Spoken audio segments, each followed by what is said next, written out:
The big boss gets fatter and we stay poor. Now we say no more.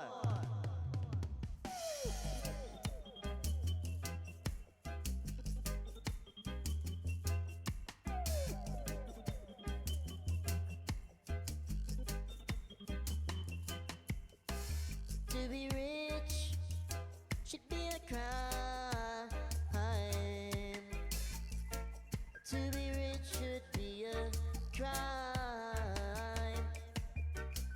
Where did you get your money, sir? How did you get your money, girl?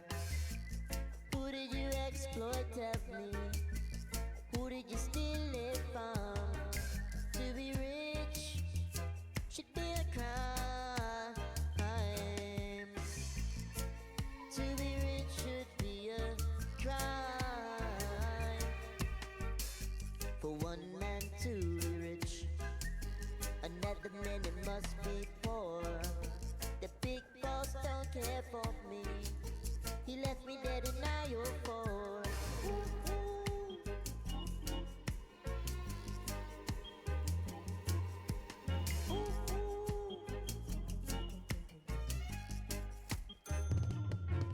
To be rich should be a crime.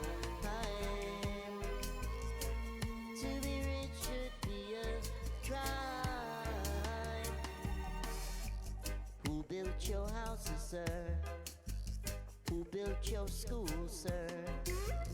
Who cleaned your table now? Who sold that suit you're wearing? To be rich should be a crime. To be rich should be a crime.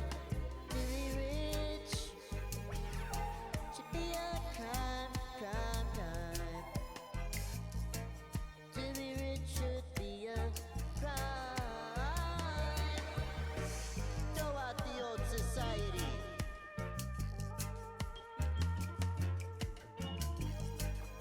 Build a brand new. Build it up.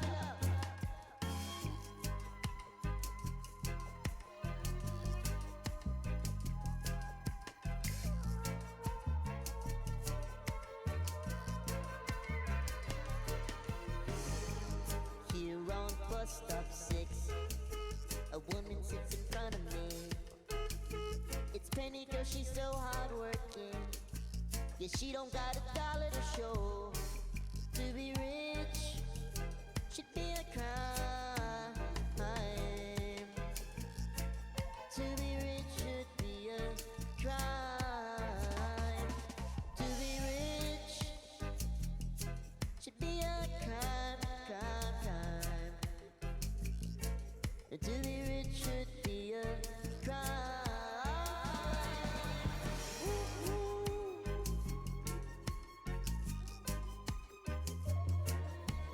Ooh, ooh.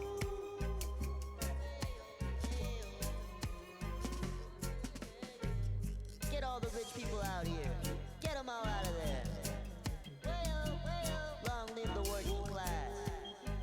Long live the workers of the world. Men and women, unite!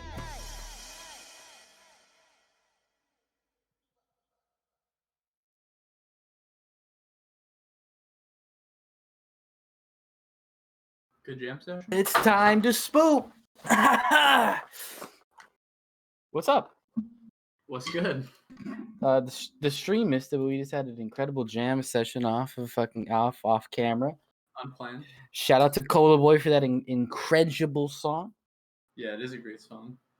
It's kind of the anthem right now. Oh honestly. yeah, it's an absolute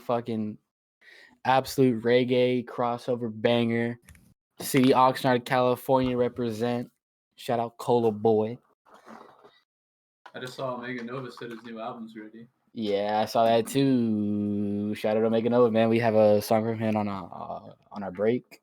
Shout out Nova. Shout out Marcus. Big homie. Rush DickBaughls is dead. Rush DickBaughls is dead. Rest in peace, Op. Rip Bozo. That World's fool. biggest I love khakis. Cola Boy. World's biggest khakis. World's most cancer. Israel is mourning. Israel is mourning. Mm-hmm. Never forget, you too can be a fat guy that also hates black quarterbacks. Yep. You could also say hurricanes are not real. Oh yeah, It's all a liberal hoax. we It's were all putting Chinese. that before. Yeah, we were fucking on In that. case Fucking people around had with that. doubts that he was a piece of shit. Like one of the key things that stuck out in my mind was that like, a couple years ago when that hurricane came in and hit parts of Florida and Texas, he's like, hurricanes are a liberal hoax and it's all like the fact that climate change affects hurricanes isn't real, etc. And then when the actual hurricane came in, what did he do? He fucking left his place in Florida. Yep, he evacuated because he knows it's real. He just makes way too much money saying it's not real. Yep. And now he's looking up from below. And he's getting absolutely pounded right now. He's just bent over on a table getting pounded by demons or whatever the fuck happens in hell. He's too soy for hell. He's too soy. He's not going to hell. He's probably on like the first or second ring. He's not where we're going to be. They don't have cashew milk in hell. So. They don't have cashew milk. Sounds like a bad place if they don't have cashew milk. They don't have ointment for his fucking... his blisters, yeah. Fucking, toe yeah. blisters. Rush DickBaughls is dead. Rip Bozo. Nobody's going to miss you. You're a terrible person. You did nothing but perpetuate the brain rot that's currently fucking up America right now. And your radio show sucked too. Yep. Boring as fuck. Yep. Boring. Didn't know when to quit. Big fucking yes man for Trump. Love sucking his cock. Hey, he got some nice cigars out of it for sure. Yeah, oh yeah. One of the realest cigar smokers out there. Was that him or was that another right-wing radio host where they're like he was like crying over Trump for something? I can't even Sounds like remember something he would do. That sounds like Rush was the one that got the freedom medal, right? Yeah. When he was yeah. Wasn't I don't know if he was crying there, but he looked all like sus there for sure. Yeah, that was a pretty L moment. One of Trump gave his boy a medal and now he's been taken from us. Waste of a fucking medal. Waste of a medal. Waste of khaki pants. Waste of fucking khaki pants. I hope I get his tracksuits before the scalpers do. I need me a nice tracksuit. That's the only Rush Limbaugh. Sorry, let me rephrase that. Rush DickBaughls dying is the only like pressing news other than this huge winter storm and the situation in states like specifically everyone knows Texas has had like a bunch of power outages. We're gonna talk about that more later. Yeah, and we're much about that. We're gonna talk more on that later. I just wanted to say like because we always start with the pressing matters first. We got DickBaughls out of the way. I just want to let other people know that's coming later since that's I think what's on people's mind. Because that's shit's insane, and it's the reaction from the right already is just so ridiculous. The Texas thing? Yeah, just in general. I think there's just so many little sad stories I've heard too. Like I heard a story. Go ahead, Michael. I was just gonna say later when we talk about it, I have something to say about like the storm and like all these winter stuff that's going on in like the cold weather. But what were you gonna say? Well, maybe we have a couple things first that are like not related to that, so maybe let's get those two first. Yeah. We'll get to that. We'll move on with the normal show. Yeah, but yeah, that's all going to be interesting. There's a lot of stuff to talk there. The first thing we have is I thought this was pretty interesting too, and it's talking to these people that claim that they lost their parents to the QAnon conspiracy. By lost, I mean like their parents have gone just too far and they don't feel like they can communicate with them or have dialogue or anything.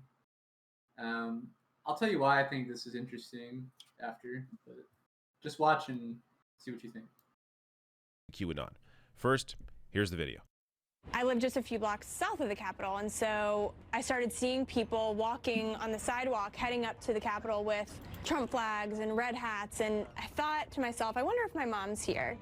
I just thought to myself, let me check her YouTube, and lo and behold, she was. We are here at this rally. Look at this. I will never stop loving my parents, but it's this switch that flips in them when they're talking about what the latest Q drop means. they're not logical anymore. They're not understanding, and often they're not kind. Not only does she really believe it, but it intersects in her mind with her religion. She has never put anything else on the pedestal equal to the Bible. And it really feels like that with this QAnon stuff. A conspiracy theory has taken over both these women's lives, but not by... So yeah, you have some of the, the anecdotes. So like, hey, I lost my parents to this QAnon conspiracy. And I don't think it's just anecdotal that she's saying like, hey, it's really tied into my, like the only other thing I've noticed with my parent doing this is like her fundamental Christianity. And I think that is not like an uncommon occurrence. I think the way QAnon has morphed, and I think the reason we talk about it a lot on our show, especially earlier on in the show, is that it's really just like this new phase, this new morph of the fundamentalist Christian right in the United States, and kind of like how it's morphing now. And it really is sad to see, like, these people have lost their parents because, I mean, not to say that they weren't like probably too far gone before, but now they're just down this like line of completely irrational thinking, and it's completely tied into their religion. And yeah, I mean, yeah, absolutely. And like, first, Pablo, thank you for the 3-month resub. Really appreciate that. Oh hell, what the fuck? Fuck yeah! Spoop to the moon. Love you, Pablo. Pablo's Spoop a to the king, moon. yeah. But also like, yeah, like you were saying, like it's insane to think about because like, these people, like they're probably like conservative, regardless of QAnon, but like these people don't know how to fucking like operate computers and shit. Like they probably have to ask their children like, how do I get to this website or whatever? And now they're talking about the latest Q drops where you have to go on like 8chan and shit to like read messages from Q. It's like she's streaming. She's like a 40-year-old, I assume 50-year-old woman streaming herself on YouTube. Yeah, fucking probably watching the things like Patriot Soapbox, like just nuts shit that like very obviously wouldn't happen without this Q movement. And like I like how you're saying how it ties into religion, just how they like pose it as like this satanic cabal of children eaters and shit. It's it's insane. Like, and that Trump is like chosen by God, basically. Yeah, and even though there's plenty of pictures with him with fucking Epstein and Maxwell, and he's in the Black Book. He's been on the fucking Lolita Express. He's been to the island, but somehow sexual assaults allegations. Yeah, exactly. But somehow he's this, oh, I saw it happen, and now I must stop it with the help of time traveling JFK Jr. or whatever. That's Robbie. Yeah, right. Yeah, whatever. Bobby. Bobby Kennedy. Bobby Kennedy's a time traveler, and he's secretly gonna, Trump never lost the election. It'll all be revealed soon.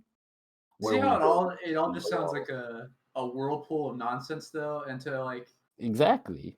I don't want people, and I'm using this segment specifically and bringing up that religious element specifically because I don't want people to de-empathize with people that have been, I don't want to say affected, but that have been consumed by QAnon. Like, QAnon doesn't just happen in a healthy society. This happened in our society and is affecting people in that way for a specific reason. And it's because the social bonds are destroyed in our society. They feel these ailments of our material conditions, but they have no way of communicating that. So they fall into these false realities that they make up in their head to kind of make it feel like they're fighting back.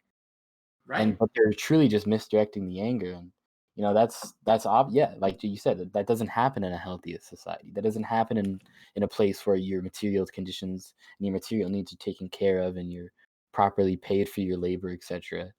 That happens when people's lives really fucking suck depending on where you fucking spawn in, dude. Yes. Like, you can spawn in, you're gonna have a kid when you're super young, you're gonna work multiple jobs to barely get by. You're gonna live in a place with a lot of crime that is due to the material conditions. People aren't just born and want to go, people don't just wake up and go commit crime. People obviously are forced to do crime because of their material conditions. And it's like, exactly. It all comes back to like a systemic issue, regardless of how you spin it.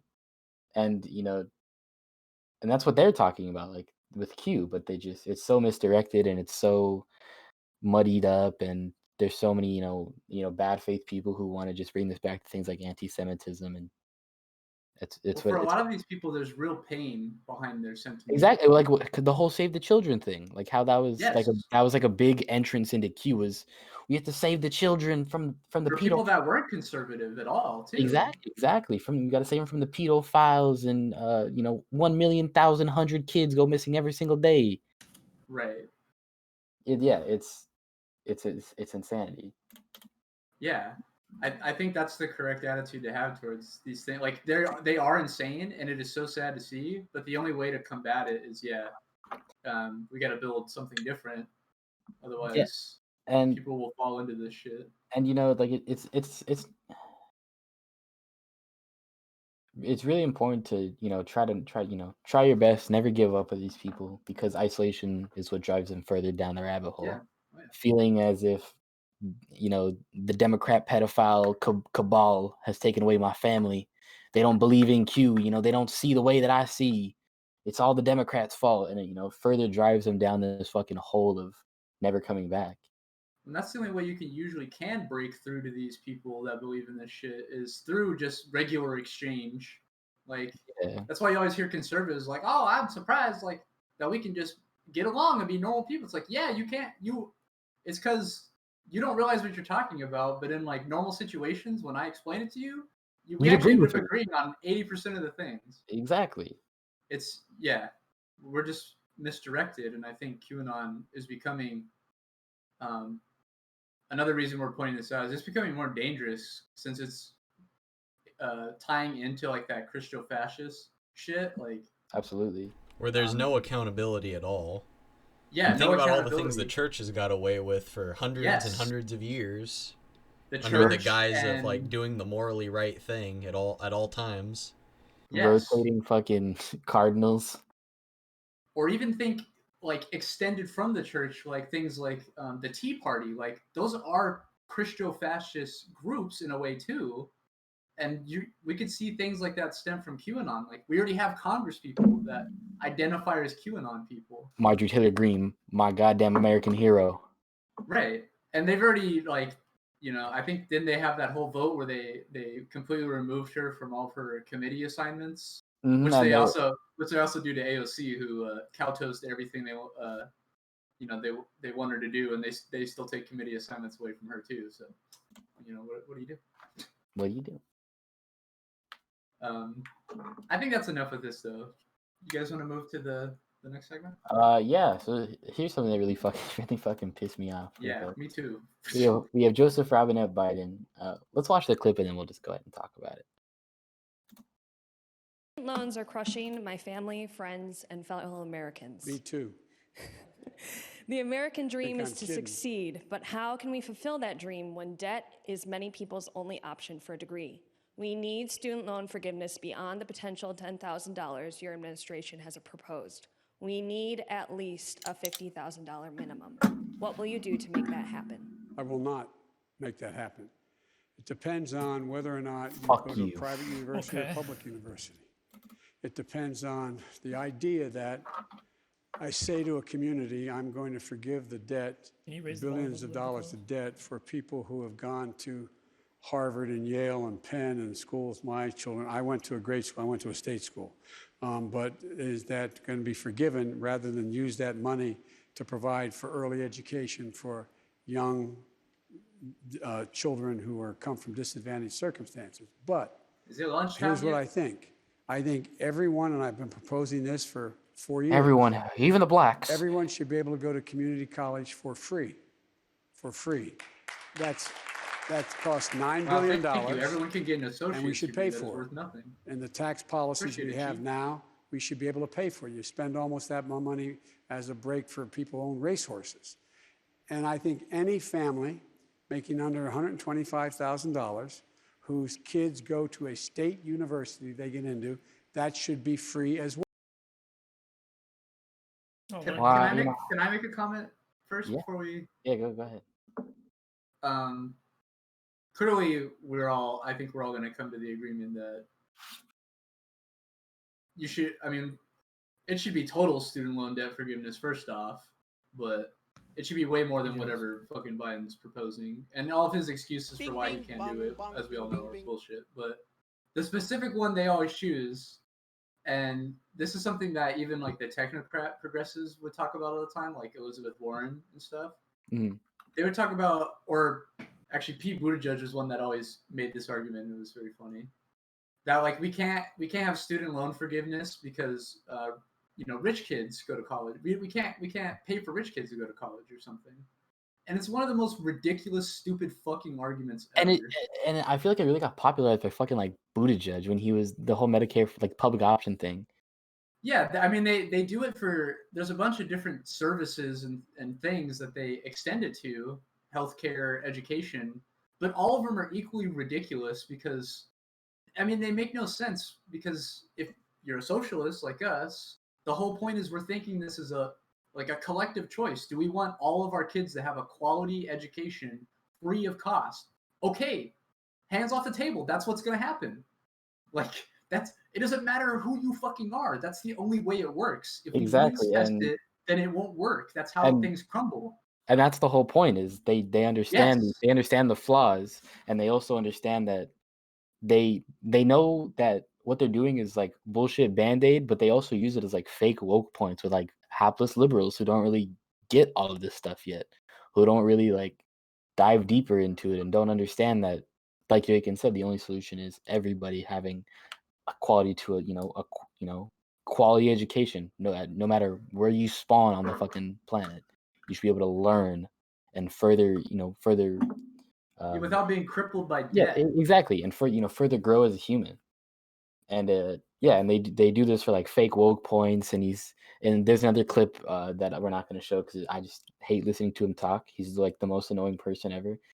But yeah, it's literally just fucking nonstop like, oh, we can't get rid of our fucking student debt because I get money to the HBCUs and minority communities, and you should appreciate that. The blacks really like me, I heard. Notice the most coherent part of his like response was the no. Right? Yeah, exactly. No. And then he just adamant. rambles. We should do 50,000 instead of 10. I will not do that. I will not do that. And then just brain loss. Yep. We've seen that in other responses too. I can't remember a specific issue, but there was another clip where his instant response was just no, and then he had a extended, and it was just into the fray. Like you lose where you are. And then it's great that at least he was like super clear with it. I hate when politicians like try to navigate their way around the question and like try to make it super vague. I guess it sucks that he's super clear with it in the wrong way though. Well, right, but I just hate when people are like super unclear. True. Yeah, I think that's just part of him just melting down. Honestly, I think he just says things that sometimes he just says what he means by accident. Or like maybe he just truly believes that he shouldn't do that. Like maybe he like hard disagrees with what we want. Maybe somewhere deep down in his ideology, but I'm sure the corporate money doesn't help either. Yeah. But I think that's the whole point, is he wouldn't be in that position to be getting so much money if that's not what he actually thought, to at least some major degree. Yes. Yeah, if he didn't have that thought process, he wouldn't be there to make it in the first place. Yeah, and I guess the more important thing, like really quick, Big Pump, thank you, Big Pump 800, thank you for the follow. We appreciate that. We saw that. Hashtag Team Jacan. Fuck Jacan Stone. He's a bitch. And then hello. Fuck Jacan. Who's Big Pump? I don't know. I didn't know me. I mean, your name's on the screen. Oh, for real, huh? You fucking dumb. There's not a lot of me out there, so someone could legit find me and kill me, probably. I'll do that. Ian too. You spell your name weird and shit. Fuck you. No one looks like Michael, so you could probably find Michael too. Carlos is the only one incognito in this bitch. All right, let's expose You'll never him. know me. I mean, we also have like our socials, like. That's true, and we rep the city we live in. Yeah, I don't care. Come kill me. That's true. Pull up on us. We have an army, bitch. What's up? But yeah, to get back into it, the really important takeaway here is obviously it's fuck Joe Biden. Nobody ever had any doubt in their mind that, or any thought in their mind that he was gonna be a good fucking president. by any stretch of the imagination, or he's going to help anybody at all. The more important takeaway here is how much he's just opening up a lane for Trump's run in 2024 and making it that much harder for a working class candidate to even beat Trump, because on the pace he's going right now, he's fucking literally everything up. He's making himself the most hated person. He's just, every time he has a chance to do something good, he's like, not doing that, Jack. Because the rich kids, I want to protect minority communities from, rich kids. I mean, black kids can just be good as white kids. Like, plus, yeah. If you understand politics, like the biggest problem with someone like Joe Biden is that his position, his starting point is always the compromise. So that as soon as actual compromise is made from his position, it's like it's already gone. Right. And that's the whole idea of like just being in like one of these new Democrats, these neoliberals. That's what they do. And they do it under the guise of, we're going to bring the two sides together in unity, bipartisanship. It's what's really going to fix the problems. Right. Which is going into negotiations with your asshole wide open is their approach, basically. Yeah. It's just bending over on the table and letting whatever happens. Yeah. Like they'll never make like a real good left-wing argument for positions that would actually like change minds and hearts of the American people. Because like I said before, they're not in that position to do so. Yeah, that's not how they get their money for election. They didn't get there. Yeah, that's how. If that was their thought process, they wouldn't have got where they are.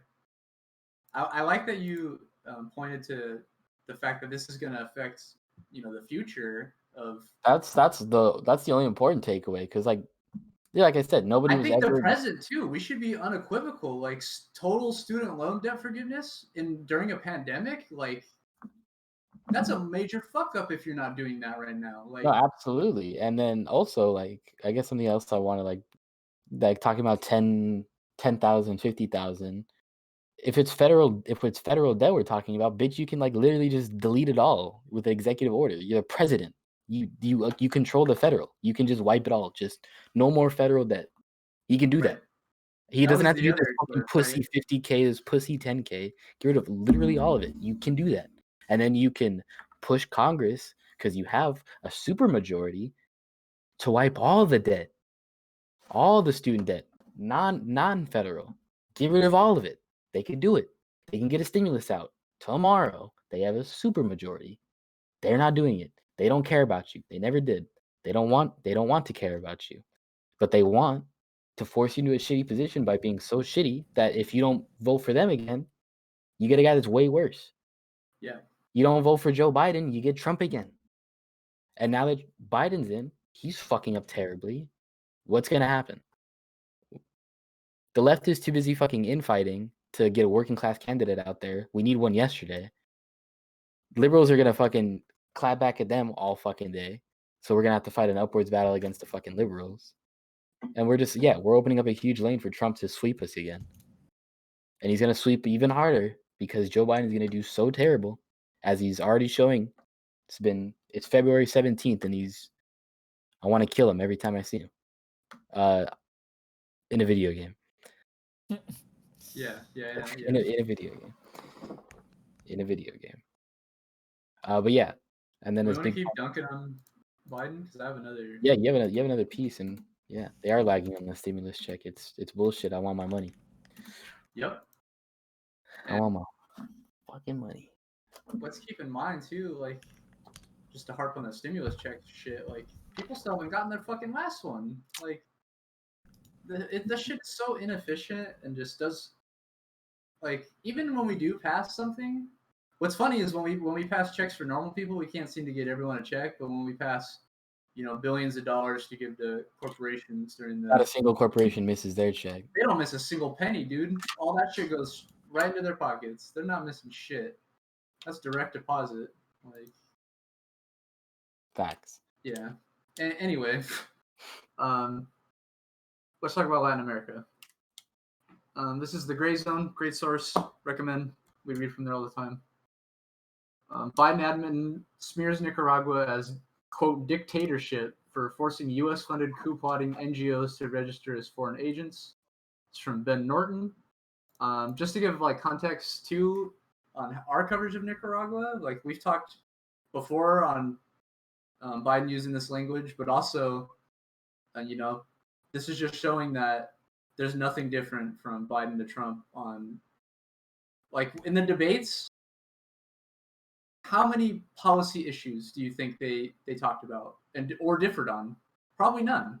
And here's an example of one, a foreign policy issue that is it's not different at all, because we covered Trump, their press release on Nicaragua where they straight up called it like a regime and shit, and they're like, we gotta overthrow keep in mind, this is the workers, fucking socialist Sandinista people of Nicaragua that have built schools for, bunch of new schools, have free education and healthcare. Yeah, fucking ridiculous to call them a dictatorship or anything like that. Especially the United States of fucking America. Of all people, yeah. United Corporations of America. Which shows that it takes political will to do these things. It doesn't take the number one country on earth to do it. Yep. Absolutely. Yeah, exactly. Yes. Nicaragua, they've been pressed on for years by the United States, and they're a small little fucking country, and they can do these things. So it's not about, great point, Carlos. Yeah. I'm going to go ahead and read from here. So, since Nicaragua's socialist Sandinista Front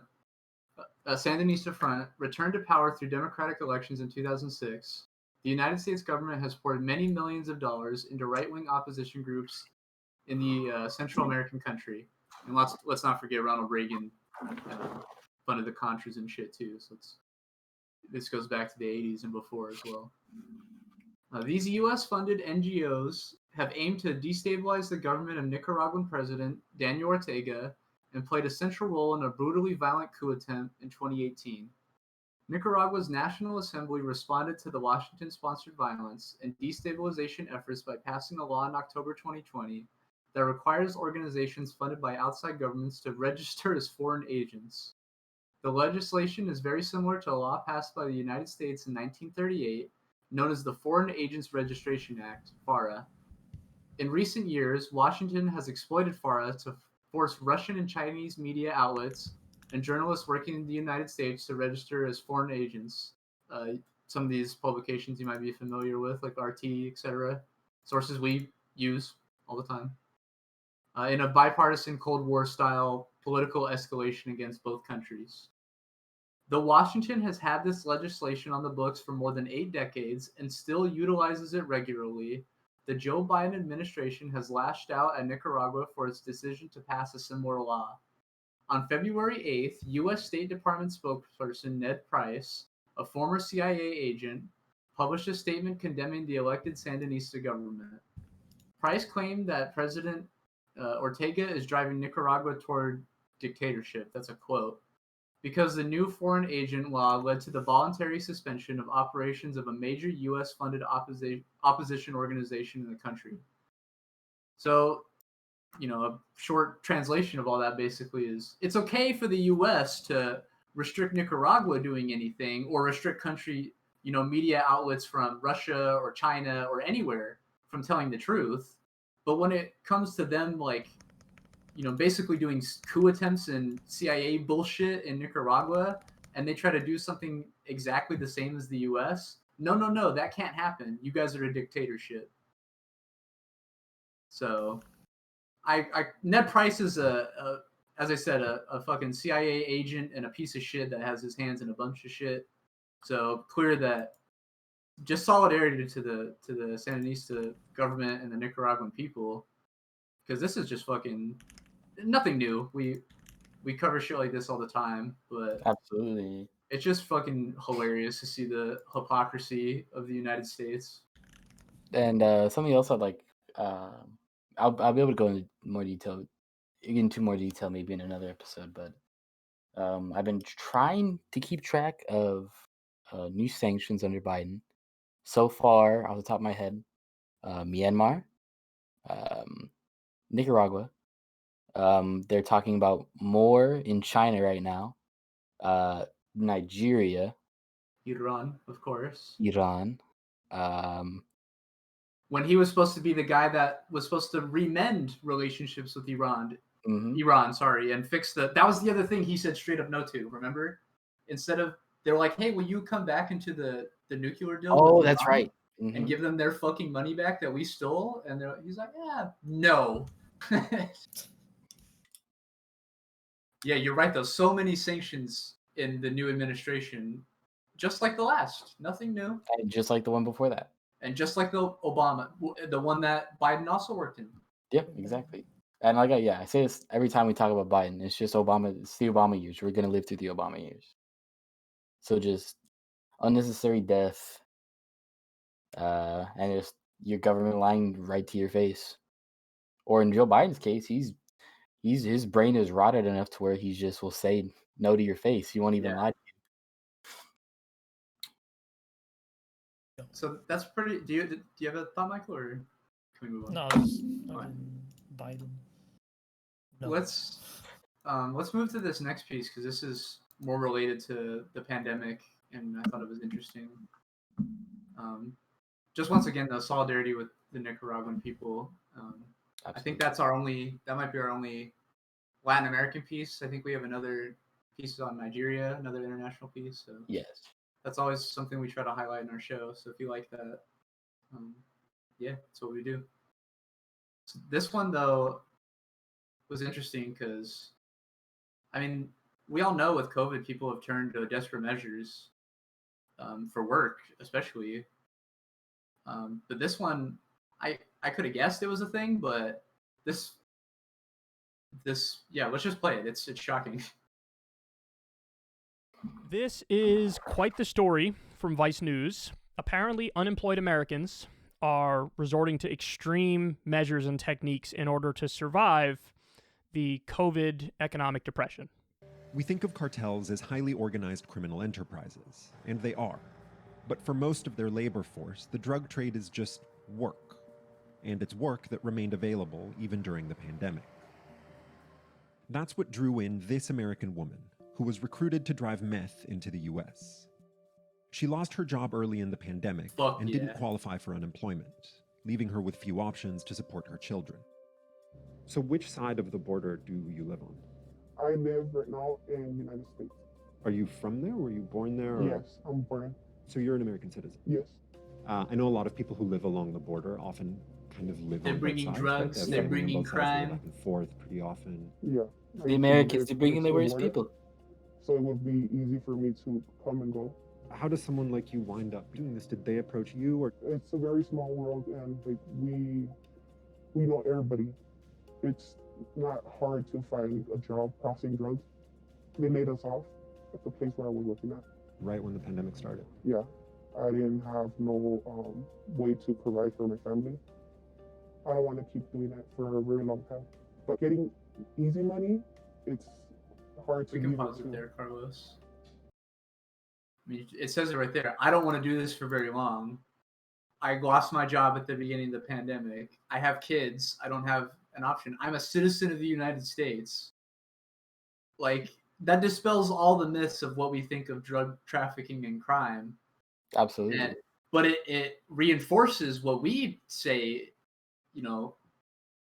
what creates these things is it's hardship and social factors, because this person has lost their job unnecessarily and has been forced into this. Also, drugs should be decriminalized. So this illegal drug trade that is putting this person at risk and other persons at risk, whether it be, violent escalation with the police or with cartel or fucking anything, right? Deadly interaction with the drug itself or something, all that could be dispelled if drugs were decriminalized, legalized, and regulated. But yeah, that's a wrong. And with COVID, like, people are turning to these desperate measures. Of course, like, it's not Mexicans bringing crime and drugs. Like, it's desperate people that are working. They're workers. Like, fuck, dude. No, yeah, it's insanity. Yeah, I remember the video we watched from the Gravel Institute about the migration from Mexico, and so when Trump went out and would say like they're bringing crime, they're rapists, they're criminals. And in reality, they're overwhelmingly, migrant workers coming here working in the farms or, seasonal jobs that, they've been doing for decades, and their parents had done and their grandparents had done. And then the overwhelming majority cross over legally. They pass everything to get a visa to come here, then just overstay. Like So in reality, if you did shut all those people out, you'd just be more or less destroying our own economy that we've built off of these people. And exactly. Trump knows that, which makes him part of the whole corrupt system. Yes. He's never been an outsider. No, never. And that's the point we always make too. I think this story is powerful because, coronavirus and the pandemic is horrible, but it has really given us these stark examples of hey, this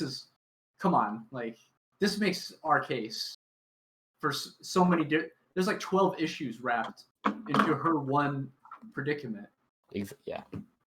That are just no-brainers to me. And I think that's something that you bring up very well. Most episodes is how everything's really just intertwined. Every issue we talk about is off the back of another issue, which is off the back of another issue. You can't look at these things as individual. If we just do this, it will fix everything.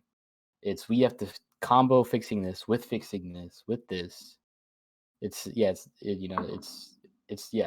We're all interconnected, Yeah, I think the easiest way to come to think of that too, maybe not the easiest way, but the way maybe I did was in an internationalist politics, hey, that's already a way where you have to think of everything as interconnected, right? We are all humans across the planet from different nationalities, cultural backgrounds, etc. But we all can come together as workers, as people, as women, as children, as fathers, as husbands, etc. The climate doesn't care where we drew our borders. Exactly. Yeah, the border. That's an issue where you can. Our cultures don't care where we draw our borders. Yeah, our cultures don't care about or climate change doesn't care what our cultures think for the most part. Yeah, I think that's how I came to see that all these issues. Yeah, they for sure are all interconnected. Carlos brought up Gravel. We do have. They're pumping out content. Oh yeah, it's good stuff. Good. So this is gonna be the last video before our break. So we'll watch this, and if anybody has any words to say, we'll come back and talk about it, and then we're gonna go into our break. So enjoy this video. We're gonna cut the cameras because Gravel and Stu these just cool infographics and shit. They're badass. Super recommend. And all right.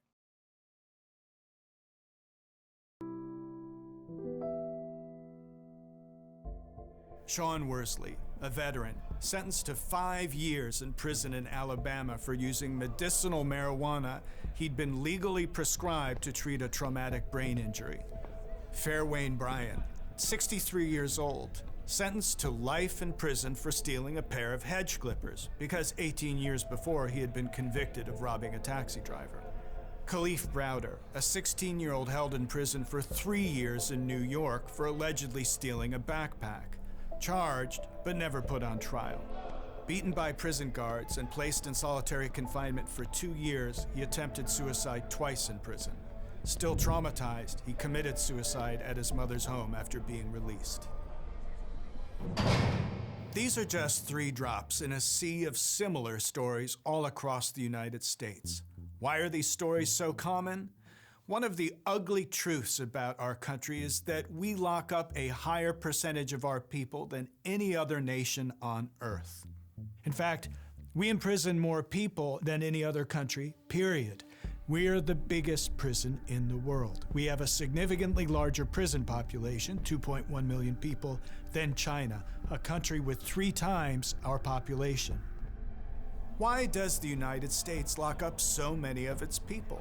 More than the entire population of New Mexico. Where did this wholesale imprisonment of huge groups of people, what we call mass incarceration, come from? Let's go back a few decades. Starting in the 1960s, many companies looking to cut costs moved production out of big cities like Detroit, Milwaukee, Cleveland, or simply automated away big chunks of their workforce. Their employees were left jobless, and manufacturing was ripped out of great cities that used to be synonymous with industry. After 1970, unemployment for non-college educated men soared, especially black people who were just then entering the middle class. People who could leave the cities, mostly middle-class whites, fled to the suburbs, a phenomenon we call white flight. This led to a vicious spiral. Cities lost tax revenue, schools lost funding, houses lost their value, local economies collapsed, job opportunities dried up. As urban poverty rose, crime rose with it, and the arrival of crack cocaine in the 80s, helped along by U.S. foreign policy in Central America, made the problem even worse. By the 1970s and 80s, there was a full-blown social crisis in American cities, resulting in a steady increase in crime. Now, American politicians could have responded one way. They could have confronted the root causes of crime by reinvesting in hollowed-out cities, building a healthier, cleaner, more prosperous society. But that is not what they did. Instead, they unleashed a tsunami of incarceration. They chose to lock up millions of people, rather than accept the type of broad redistribution of wealth, jobs, and power that a real solution would have demanded. Mass incarceration is expensive, but for the well-off, it turns out to be a lot cheaper than actually solving the problem. So the U.S. government decided to combine the harshest penal state in the world with the stingiest welfare state. This carceral approach was also effective politics, with white voters terrified of rising crime from increasingly non-white cities. Republicans and Democrats alike saw a way to exploit racist fears and get cheap votes. It started with Richard Nixon's promise of law and order in 1968. Ronald Reagan vowed to get tough on crime in the 80s. By 1996, a Democrat like Hillary Clinton was warning of young, quote, super predators with, quote, no conscience, no empathy, people who must be, quote, brought to heel. Over those decades, politicians from both parties and at all levels passed harsher and harsher laws feeding the prison system. The war on drugs started in 1971. Cruel mandatory minimum laws came in the 1980s. 3 strikes laws arrived in the 90s. You could be put away for life, without parole, for stealing a pair of socks if it was your third offense. Tough on crime prosecutors and judges gained office across the country. Huge sums of money were spent on building new prisons, which housed millions of people. As a result, incarceration rose dramatically. In 1968, America's prison population was 102 per 100,000 people, in line with other developed countries.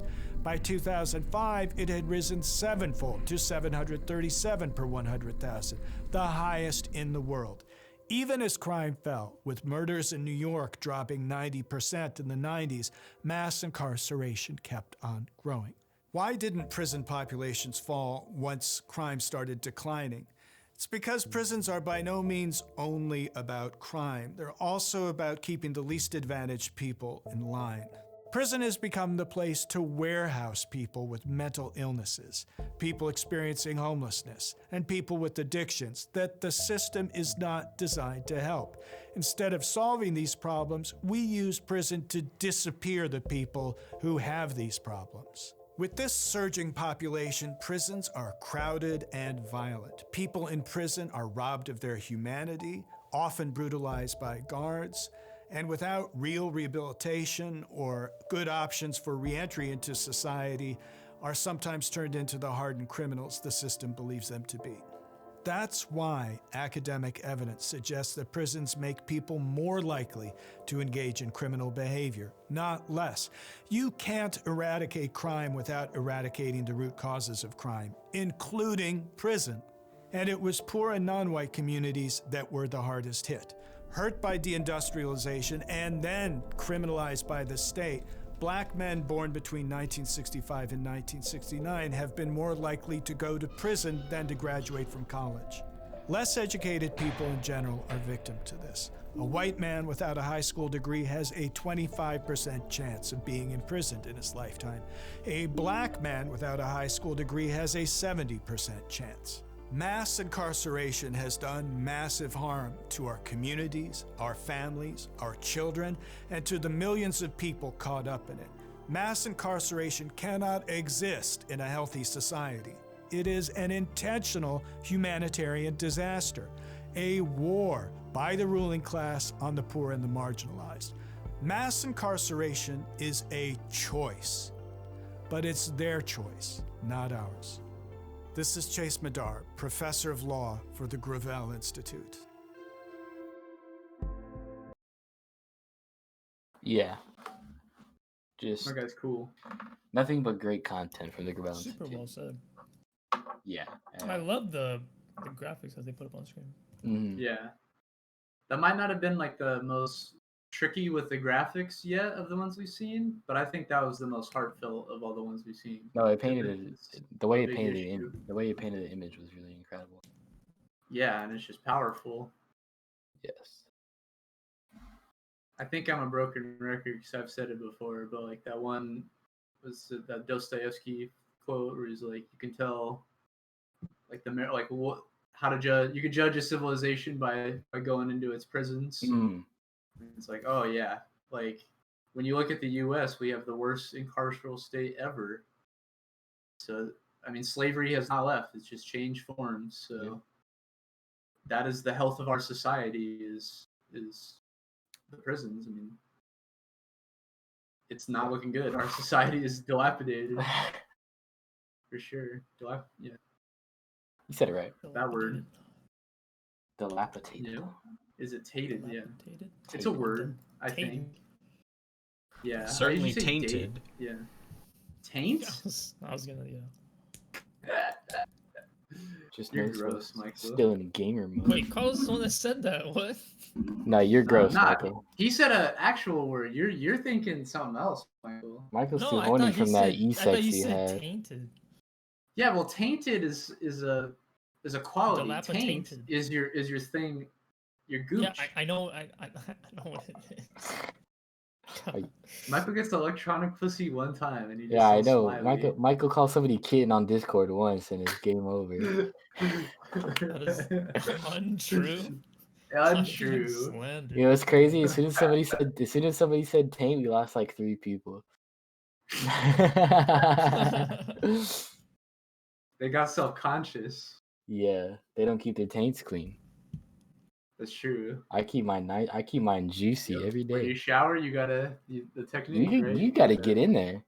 You gotta squat down and you gotta. I squat all the way down. Through your ass. And if you have the fucking wipes? if you have the shower heads that come off and they're on the wire, I put What's up, it's like a car wash. You gotta get your undercarriage.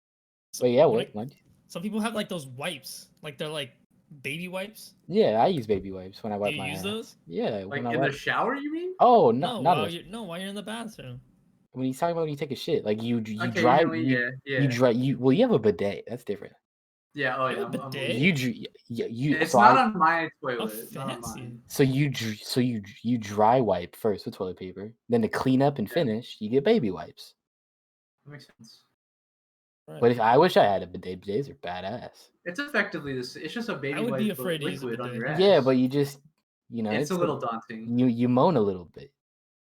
I just don't like. It's just the first hit. Water hitting. It's just. at all. It's not bad after because it like warms up, so you're chilling. Really? How does it dry up? Yeah. Do you wipe or does it just like blow dry? Nah, you wipe and you just kind of chill for a second. I mean, it's not. I've never been to Europe too. Like I don't know how common, but I've heard they're more common in like Japan and shit. And I don't know how common they are. Turkey. Yeah, like every bathroom a in lot Turkey. of Islamic countries. Yeah, they're becoming because more the whole. common, I'm starting to realize. Because it's just a more effective way to. If you think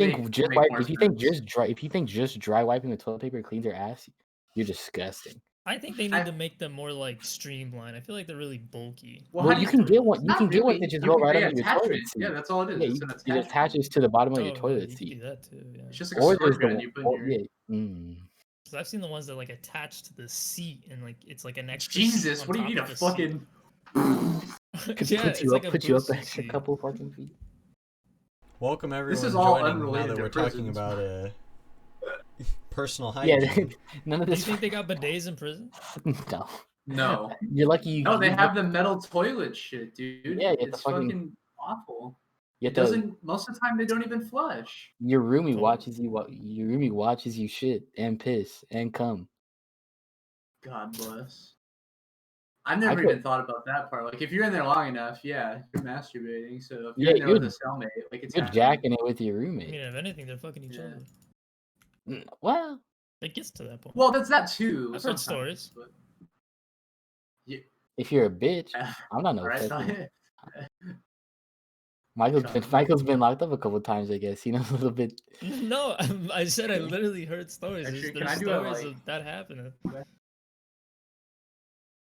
Gets up and goes. I do. Chicken just walks away, just doesn't come back. I'm gonna give you a side to bring it back to the prisons.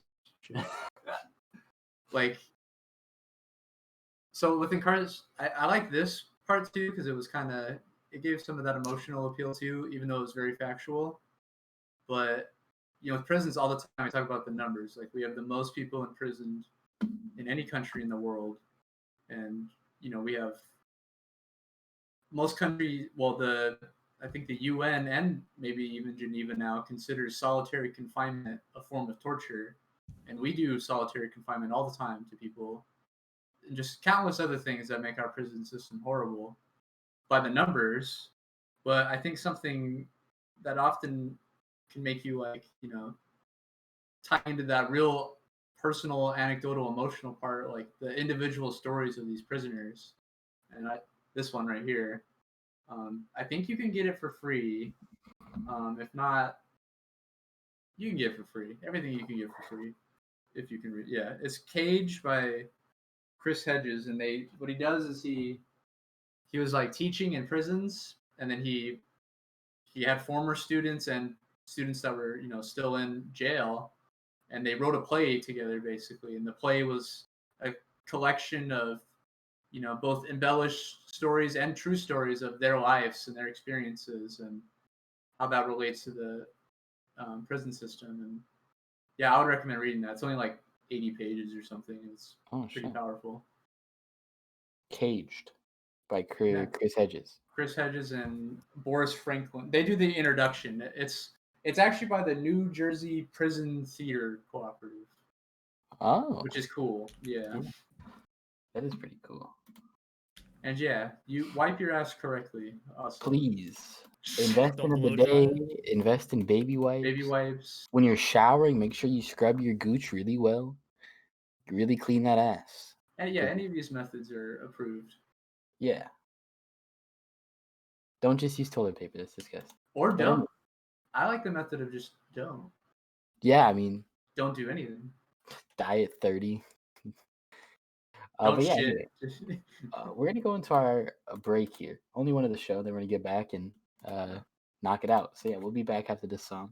Shout out Omega Nova. We'll be right back. Oh yeah. Stay beautiful.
Creeping with the nearest ghost. I clear my throat when I wrote it. I started speaking, not teaching you to sleeping when you're freaking on the weekends. It deepens the start of new progress throughout the day. I don't play, what can I say? Chase tomorrow's dreams today, or fade away into the void of your normality. Tortured by the fantasies, awarded when you plant the seeds. Determination, ambition, not christened by your wishing. listen with your vision. You risen through the frisson. Gravitate to that you die, you never be. Don't waste your energy. That's success for your enemies. Who in the hell talked in my space? That's like calling 1-800 collect an ass whooping. And no, that ain't no toll-free call. You hear my call? You got a problem with that, Yoga? You could have killed somebody. I be doing him a favor. Yoga, you better have ass whooping insurance. That's right, Yoga. Walk your curious feet through bee gardens where we started, and breathe for departed dearly. Never fear me, for I am just a man who's without a plan, dragging his soul through foreign lands. It can't get better, just believe it for yourself. The wealth never adds up to measuring up your health, so please leave all conceived notions at the door of the second floor in this greenhouse by the shore.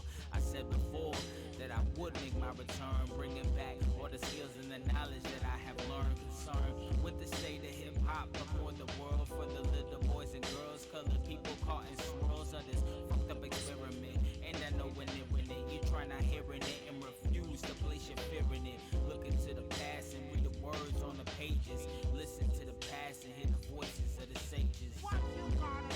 What you gonna do? Hell no. Granddad, let's put this nigga's ass right there. You wanna do something? Big ass knuckle. Close up. I'll sell you shit. Believe me, I'm a bad man.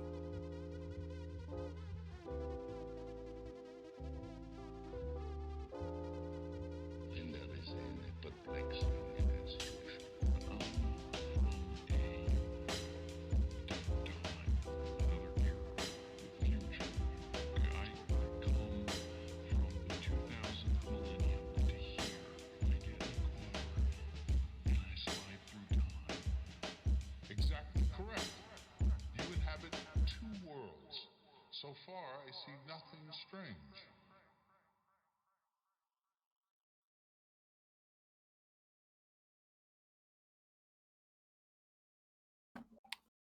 Yeah, spoop.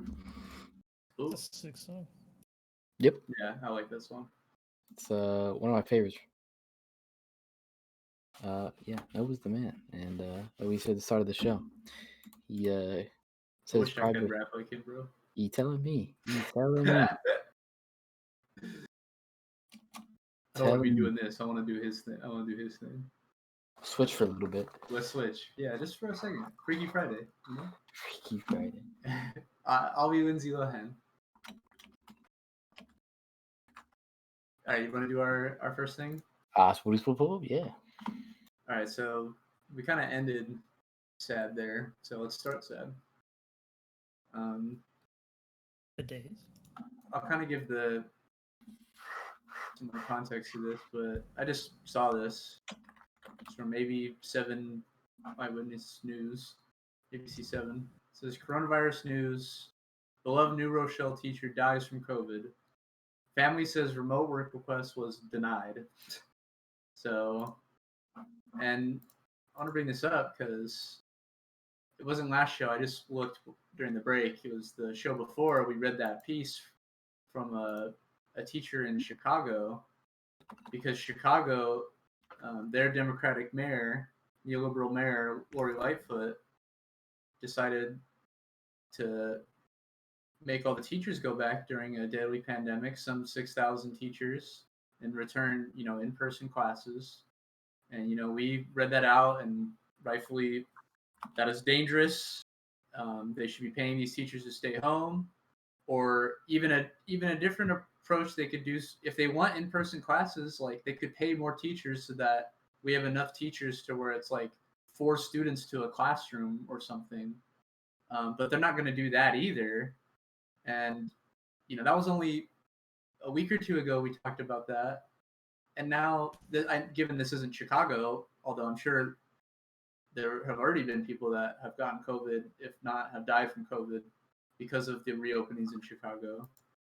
But over here in fucking New York, you have a teacher I didn't read into it why she asked for a work request, but I'm sure, it was out of concern for her health and safety, and it was denied. And she's like, hey, I either lose my job or I go to work, or, you know, I get docked or I go to work. So she goes and she fucking dies of coronavirus. Yep. So that's preventable. And that's not fucking Donald Trump, dude. That is America. That is the system. That is Lori Lightfoot. That is the Democratic mayor of Chicago. That is, and this is Andrew Cuomo's state, the guy wrote a book claiming he beat the coronavirus. A beloved teacher is dying in his state unnecessarily. So I wrote a book about how I beat the coronavirus. My brother is on CNN, and we love to talk about how we beat coronavirus. He's just Trump, but not funny. Yeah, he's just he's the lame Italian. Mm-hmm. He's the Fredo. Relating to all that, to Chicago and, you know, the mayor pressing down on the people, forcing them to go back to work, not giving them aid and stuff. We have another piece about, you know, waste dumping during the pandemic, and I'm always amazed we always talk about how amazed we are, how militant and, you know, how strong the left is in other countries, especially in South America. But it's amazing to see in Chicago a lot of the time, like, these people are, and here in California too, but we have fighters at home that are really down to, you know, and I'll let them talk here. This is from Status Coup, Jordan Cheriton. We do with them all the time too. They do great work. I want to describe, because I've covered things in Chicago. I've covered things in East Chicago, Indiana, which is about half hour, 40 minutes from Chicago. And whether it's Chicago or East Chicago, there is a pattern of cities and towns dumping their contaminated waste, toxins, lead, arsenic, essentially terrible environmental pollutants on communities that are poor and minorities. And that's what we're talking about today. So I'll just start. The other guests can join in a minute. So I came across this, Chuck, who's a high school science teacher, I believe, and Brianna, you're both from Chicago, and you and two others have been fighting the relocation of a scrap metal yard from General Iron. And if you know anything about scrap metal or General Iron, it is air pollution galore, amongst other toxins that have been emitted by them. And they want to relocate this to the southeast side of Chicago, which is not exactly where the wealthy live. So can you kind of talk about how did this plan come about, and why have you guys decided to start a hunger strike as a message to Mayor Lori Lightfoot, who has run, sub to us first, might I add, she ran as a progressive, Twitch Prime. but based on the activists I've spoken to, maybe has not governed as a progressive so much. So either one of you, you could start with how did this come about that they were going to relocate this scrapyard, their scrapyard location right in your community that's already been polluted? Sure. So for a little added context to General Iron, I think we found that General Iron RMG is an Ohio-based company. We had an educational presentation on it yesterday. They've been open in Lincoln Park historically. I think it was I don't recall. Forgive me, I'll get the dates wrong, but it had been a long-standing member of the Lincoln Park community. And they had experienced a number of violations and citations from the city in their time there. And community members were able to rally. I believe the final straw was an explosion, an unscheduled explosion. They were able to rally and demand that the city force them to leave that community. They were heard. They had demonstrations. They got aldermanic support, and General Iron was booted out of that community. the Illinois EPA approved the permit. I believe it was early 2020. I don't recall the timeline as specifically as I should. And community members have been against it from the start. We've been demonstrating since the summer. There were socially distant protests going on that were incredibly organized by local activists who've been doing this work in the coalition to ban pet coke for years. This isn't, as you said, this isn't new to our community, to this community. This felt like the next best thing to escalate. We chose to sign up for this and put our bodies and health on the line. But this isn't just another escalation tactic in a long history of attempts to get the city to deny this permit. And can you kind of talk about the other, in this area of Chicago, the other companies, corporations, environmental fights, in terms of air polluters, water polluters that have been there, I mean, for decades, that poor people, minorities, have had to suffer with? So some additional context here. Thank you for like triggering us to like go back and look at what led up to this, Brianna. And I'll come back to that's a great question, Jordan.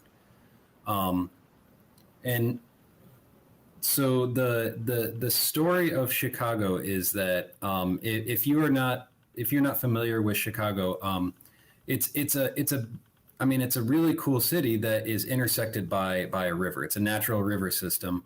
But it has been so like changed over time by the city.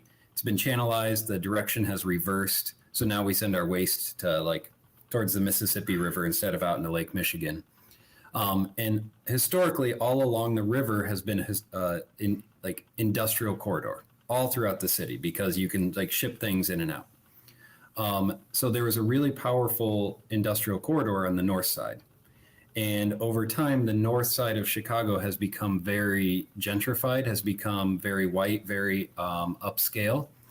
And with that has come the pushing out of these industries on the north side. And one of the last remaining industries on the north side there, other than like there is one island that still serves as an industrial area, was this General Iron. And just north of it, there was a $1 billion development that was being built. And that was part of like, in order to have this $1 billion development, we need to get rid of this industry, this dirty industry. And so the industry, the owners of that General Iron agreed to sell their operations to this operator that's already down on the east side of the city, southeast side. And what was interesting is that they were not going to go through with the sale, but the city actually signed an agreement with them saying they would do everything within their power to help make this transition happen.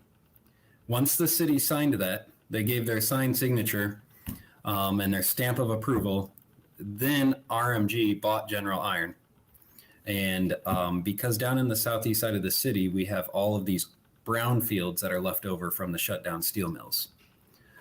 So the easy way is to just like, let's continue to dump industry in here instead of beautifying the area and providing healthy jobs, green jobs, providing parks for people.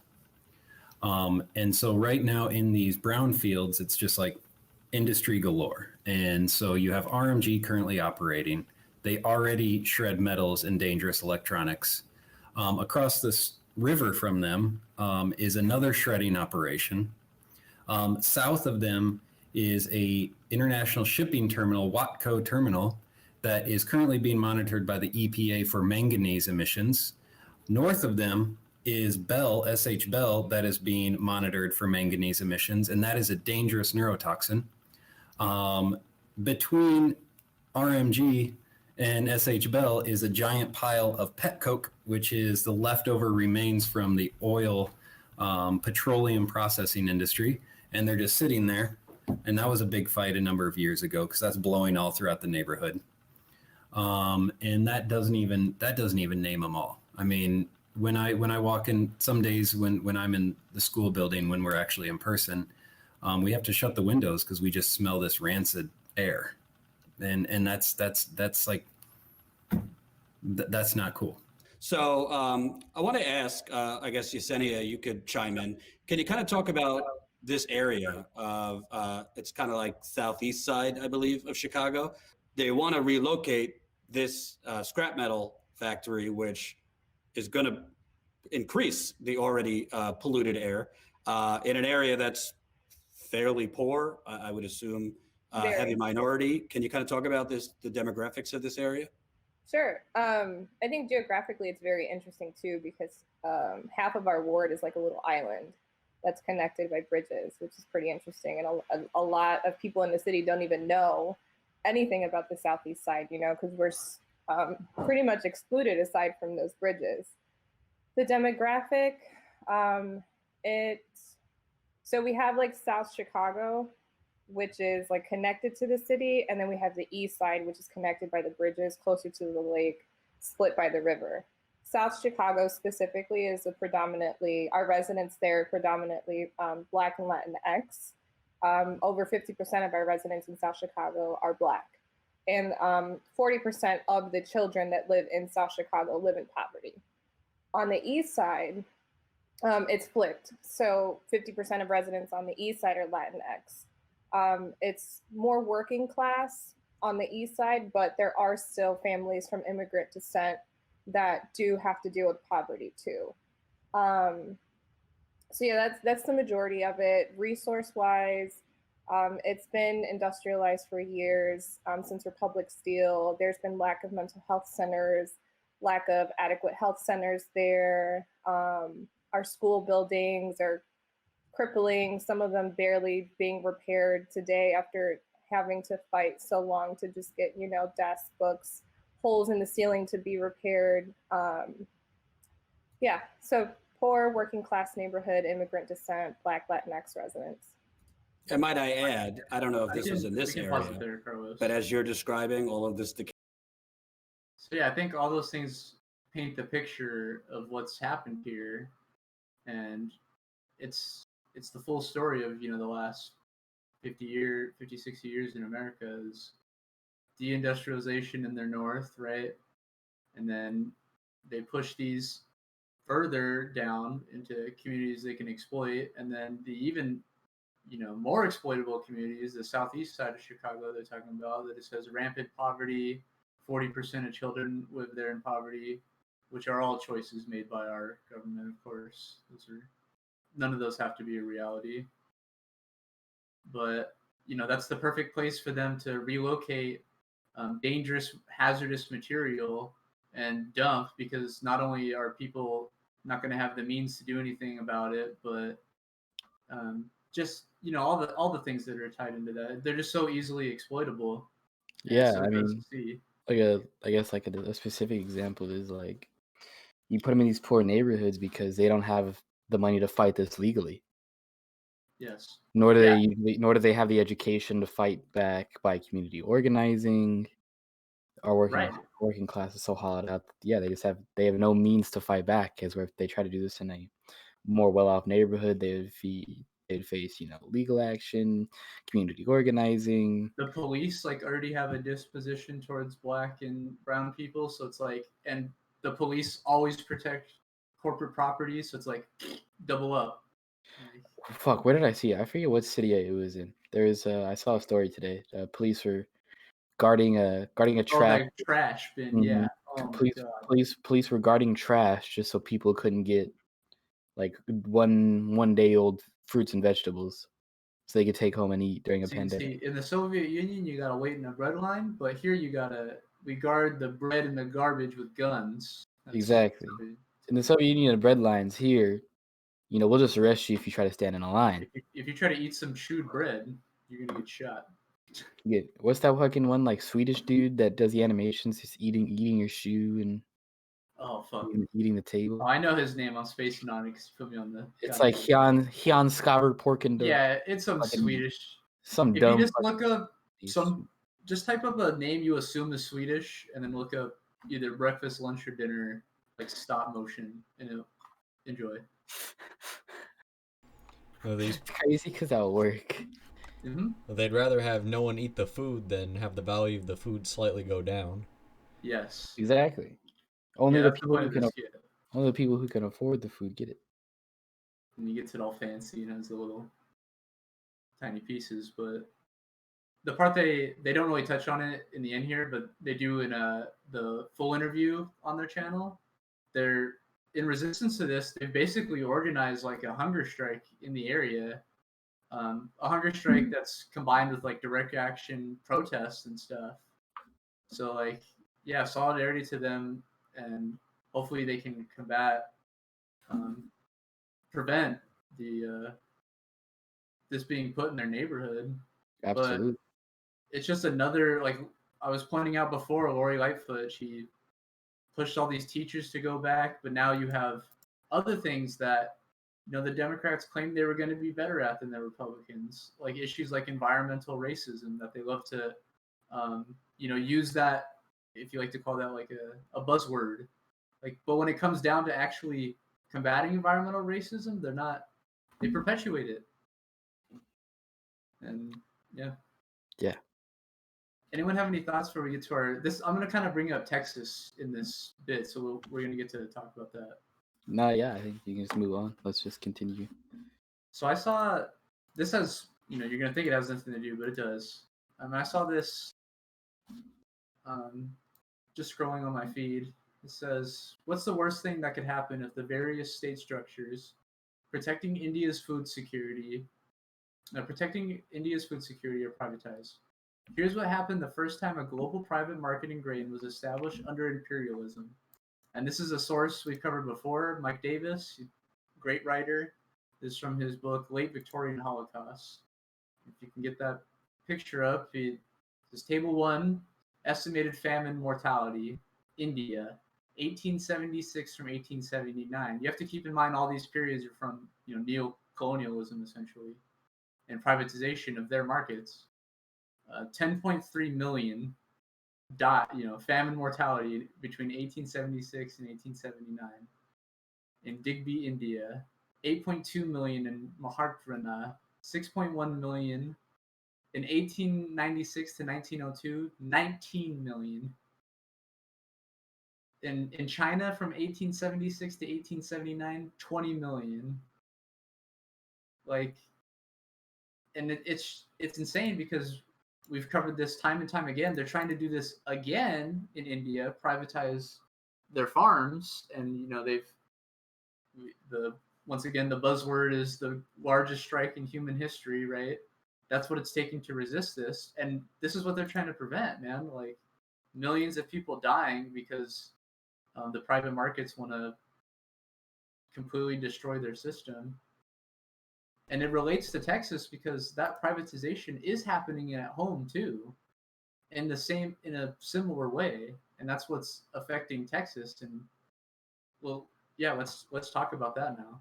Yeah, and like I guess one of the biggest things to talk about is Texas being, you know, one of the I think the only state to have it's almost entirely on its own private grid, because you know, small government privatization. We love our corporations. We hate big government.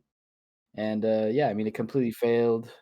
Then other places where there are things like, or like I guess like the big Republican meme right now is basically saying that it's all green energy's fault. Like wind turbines are froze up, and that's the reason the power grid failed or whatever. We need more clean coal, whatever the fuck. And in reality, it's because of failure to upkeep, because you know you want to increase profits by the private corporation that owns their grid. That's the reality of the situation. Them not future proofing their wind turbines to you know to handle any type of weather. And I think you sent that picture of fucking, what is it, Nebraska and Texas, like that border city. I think it's like Arkansas or Nebraska or something. Can I pull that up? Let me see if I can find that real quick.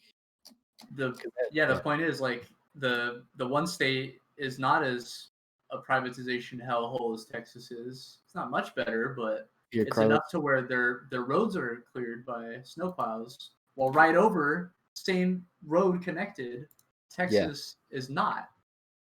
And then Carl's gonna pull this up on screen. This is what I'm talking about. It's in Arkansas. So go ahead and press play. So on the right, you see Arkansas. That is what is owned by Arkansas. So they're on public grids. They have access to things like snow plows because they future-proof and prepare for weather conditions like this. Whereas Texas, where everything's mostly on the private, or like things are much more privatized. They didn't future-proof because where's the money in making sure that people are going to be okay? So you see how fucked up these roads are, and then on the other side you see completely plowed, good, easy to drive. It's insanity, and it's just, it's like we were talking a little bit off the show. These are the screenshots like dumbass Republicans would post and be like, "This is life under communism. This is why we cannot have communism. The elites live in luxury with their churches, chicken, and clean roads in Moscow. They pave one side of the road but not the other because they're inefficient. Because like, nah, dummy, that's us. That's capitalism." Republicans are fucking idiots. Let's talk about like these topics we've always should have built, like what's the important narrative, right? And I think here, Arkansas is not like some socialist utopia. They're just not as privatized as Texas. Texas is that shitty. Yeah, really. No, and it's not that people in Texas are shitty. It just in the last couple of years, it's become the ideological center for even more privatization, and especially like a lot of that, libertarian / Trump libertarian also ideology coming in there. But what I mean by narrative building is let's focus on it's a complete failure and privatization. They privatized and completely destroyed everything they had. And this shouldn't be put like on the people of Texas. Like the people of Texas are suffering right now. There's millions of people without power and it's super cold and they're not prepared for it.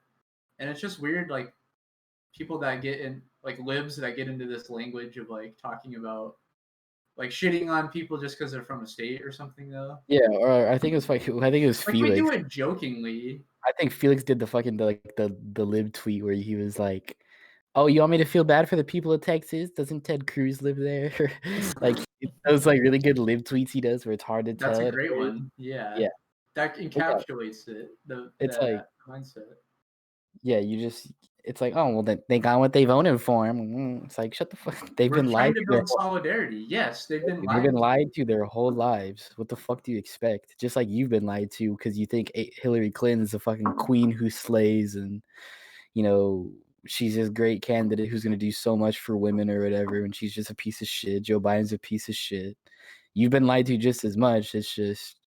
No, we're just libs and lefties are just so fucking miserable that we have to like drag everyone down. Like we're like, oh my god, like you're a piece of shit. Like rather than taking this opportunity where in their face, their ideology, privatization is fucking millions of people have no power.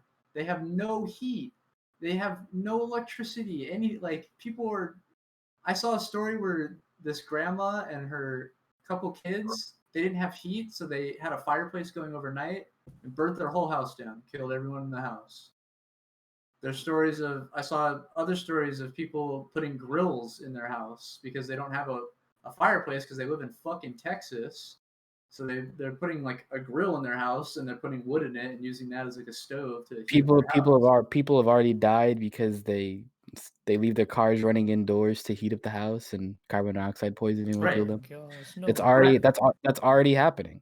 And rather than take this opportunity to be like, hey, this is a system failure, let's help these people out, and like, no, let's laugh at them or something, like, haha, like fucking ridiculous. Absolutely. It's I mean, I do feel powerless because it is so sad to see, like, and we talked about that too, like climate catastrophes are going to keep happening. This is just another one in a line of many to come. This one's horrific though. Like, I saw another picture that was funny. Have you guys ever seen the movie The Day After Tomorrow? Yeah. With I think is that when the shit freezes? Is that Jake Gyllenhaal? The day after. Oh yeah, the day after tomorrow. Yeah, the shit freezes. Yeah. And there's like an aerial view in the movie where it shows the frost come down over the United States. And then there's an aerial view right now, and the one right now is worse than the one in The Day After Tomorrow's. It's like, jeez. Well, liberals who constantly punch down have more in common with the fascists than actual leftists.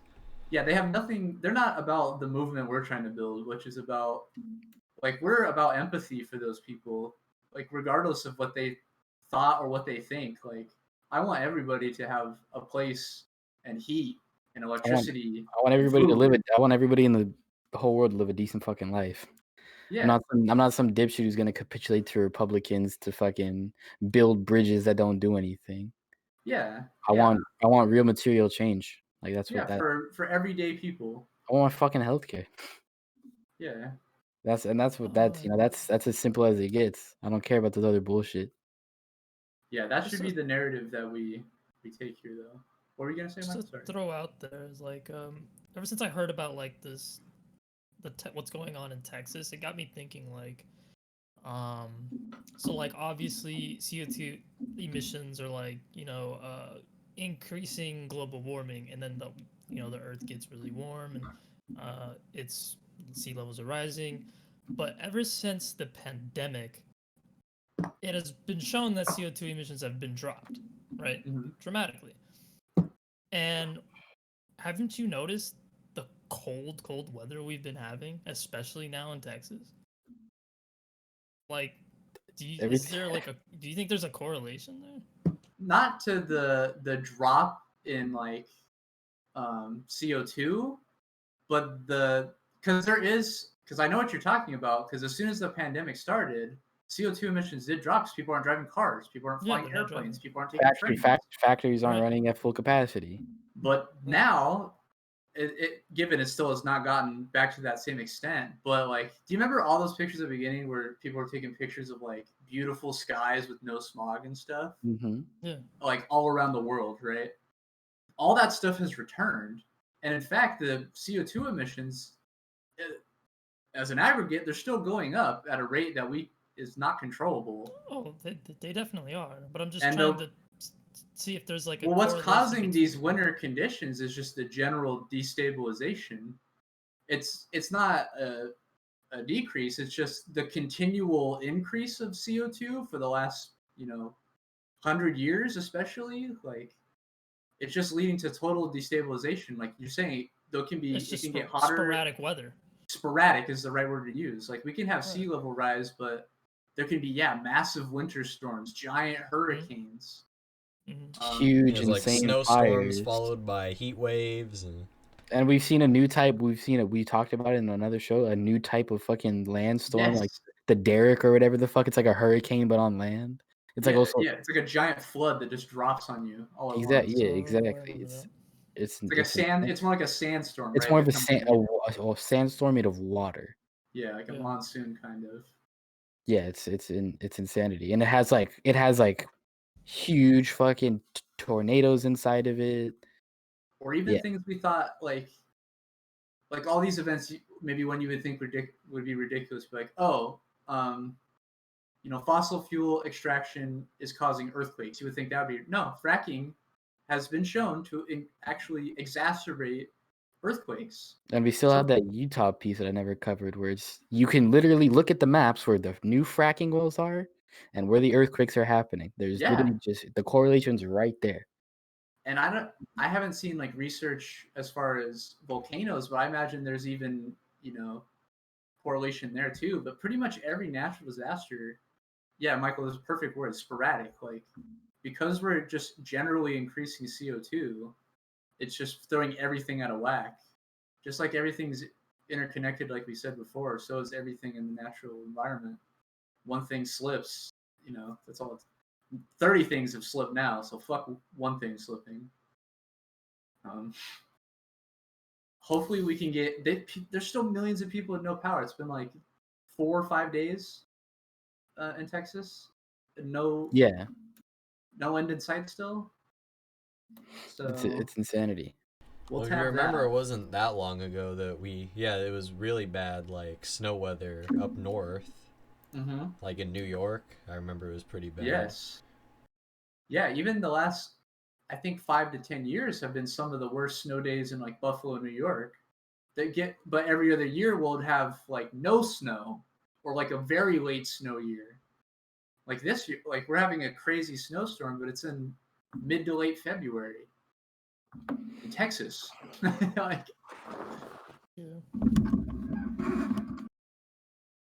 this other piece, I didn't actually read this, but it looks really interesting. Ian. Oh yeah, I got it from Steven Donziger. Okay, yeah, go. Yeah, GOAT, legendary guy. For those who don't know, he's currently over a year and a half on house arrest because he exposed injustice happening with the Chevron Corporation, just ruining the environment for local. I think it was in Ecuador, but I think it was the indigenous people of Ecuador. Yeah, it was. Yeah. But yeah, just Chevron being shitty.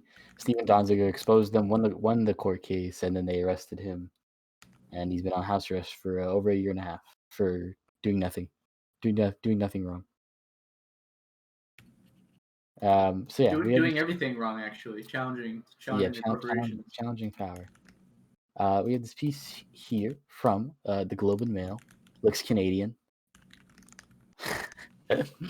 So reading from the top. Nigerian farmers and fishermen win UK court approval to sue Shell over spills in the Niger Delta. The UK Supreme Court on Friday allowed a group of 42,500 Nigerian farmers and fishermen to sue Royal Dutch Shell in English courts after years of oil spills in the Niger Delta contaminated land and groundwater. Senior judges said that there was an arguable case that UK domiciled Shell, one of the world's biggest fossil fuel companies, is responsible in the latest test of whether multinationals can be held to account for the acts of overseas subsidiaries. You really can't talk tonight, I guess. Represented by law firm Lee Day, the group of Nigerians argued that the parent company, Shell, owed them an apology or owed them a duty. What? I literally can't read right now. Sorry. Owed them a duty of care because it had significant control of and was responsible for its subsidiary SPDC. Shell countered that the court had no jurisdiction to try the claims. The ruling also represents, it's a quote here, a watershed moment in the accountability of multinational companies. Increasingly impoverished communities are seeking to hold powerful corporate actors to account, and this judgment will significantly increase their ability to do so, said Daniel Leader, a partner at Leader. He added that the UK common law is also used in countries like Canada, Australia, and New Zealand, and so this is very helpful. This is a very helpful precedent. The decisions comes from almost 2 years after a seminal ruling by Supreme Court in a case involving mining firm Vedanta. The judgment allows nearly 2,000 Zambian villagers to sue Vedanta in Britain for alleged pollution in Africa. The move was seen as a victory for rural communities seeking to hold parent companies accountable for environmental disasters. Vedanta ultimately settled out of the court in January. Nigeria's Ogale and Bile communities allege that their lives and health have suffered because of reported oil spills have contaminated the land, swamps, and groundwater and waterways, and that there had been no adequate cleaning or remediation. SPDC is the operator of oil pipelines in a joint venture between the Nigerian National Petroleum Corp, which holds a 55% majority stake in Shell, which holds a 30%, France's Total SA, Total, with 10%, and Italy's ENI SPA with 5%. Total. It's French. I gotta assume it's some fucking dumb way to pronounce it. It probably is. Yeah. It probably is. Because the French are fucking idiots and they can't pronounce words right. Total. But it's probably fucking Total. I'm gonna go out on a limb. A Shell spokesperson said the decision was disappointing. Regardless of the cause of a spill, SPDC cleans up and remediates. It also works hard to prevent these sabotage spills by using technology, increasing surveillance, and promoting alternative livelihoods for those who might damage pipes and equipment, Shell said, which is complete bullshit, obviously. Corporations do not give a fuck about everything that they fuck up. All they care about is increasing profits. They don't really give a fuck who they kill, what land they destroy, as long as it means more money for them. So anytime they fucking do like the publicity shit, just fucking ignore it. Shell has blamed sabotage for the oil spills. It said in an annual report published last March that SPDC, which produces around 1 million barrels of oil a day, saw crude oil spills because of theft or caused by theft or pipeline sabotage surged by 41% in 2019. I wonder why people are sabotaging your pipes. Maybe it's because you're a piece of shit corporation and they don't want you there. Just maybe. Shell CEO Ben Van Beurden said last week that the firm would take another hard look at its onshore oil operations in the West African country. He doesn't sound like a pampered fuck, does Yeah, he? right. If you have Vaughn in your name, Van, whatever, I don't fucking trust you. Especially Van Buren, like you're already too close to Van Buren, who's like Yeah, Ben Van Beurden. The ruling is the second judgment against Shell this year regarding claims against its Nigerian operations. In a landmark Dutch ruling 2 weeks ago, an appeals court held Shell responsible for multiple oil pipeline leaks in the Niger Delta and ordered it to pay unspecified damages to farmers in a victory for environmentalists. The Lede law firm said the amount of compensation sought would be quantified as the case enters the trial stage. Shell could, however, try to settle the matter out of court. In 2015, Shell agreed to pay out 55 million pounds, $97 million to the Bodo community in Nigeria in compensation for 2 oil spills, which was the largest out-of-court settlement to date relating to Nigerian oil spills. And so, yeah, I just thought it was a very interesting article. Steven Donziger is just, he's like my plug right now for like environmental he court drops cases nice and shit. shit. Yeah. This Side is note, that was side note too. Like, no amount of money is worth what they do to these communities. Absolutely. Like, you can't repair dumping oil into like the fucking Amazon. Like, there's no amount of money you can fix that. It's obvious that this isn't a gesture of real goodwill. Like, this is a amount of money to try to get them to leave them alone. Like, stop caring that we're destroying your environment. Yeah. And when you pump enough money into it, it'll eventually work. Yeah, unfortunately. I think maybe our theme again is tying everything tied together, right? Everything's interconnected. In Chicago, it's just like it's marginalized. They're not afraid to. Capital isn't afraid to go after marginalized people at home or abroad, and that's why we have to understand that our struggles are interconnected. We have to fight, whether it's the indigenous people there, or whether it's people in Chicago, or whether it's fucking here at home, people that live, in the low-income communities between Oxnard and Camarillo where the fracking wells are, or anything like that. They're all interconnected, and they're all struggles we have to talk about and amplify and think about, because they all feed into one another. Absolutely. So I'm just gonna read this one quick because it's one more shitting on Biden / the entire system trying to lie to us. This is from Responsible Statecraft. Eli Clifton.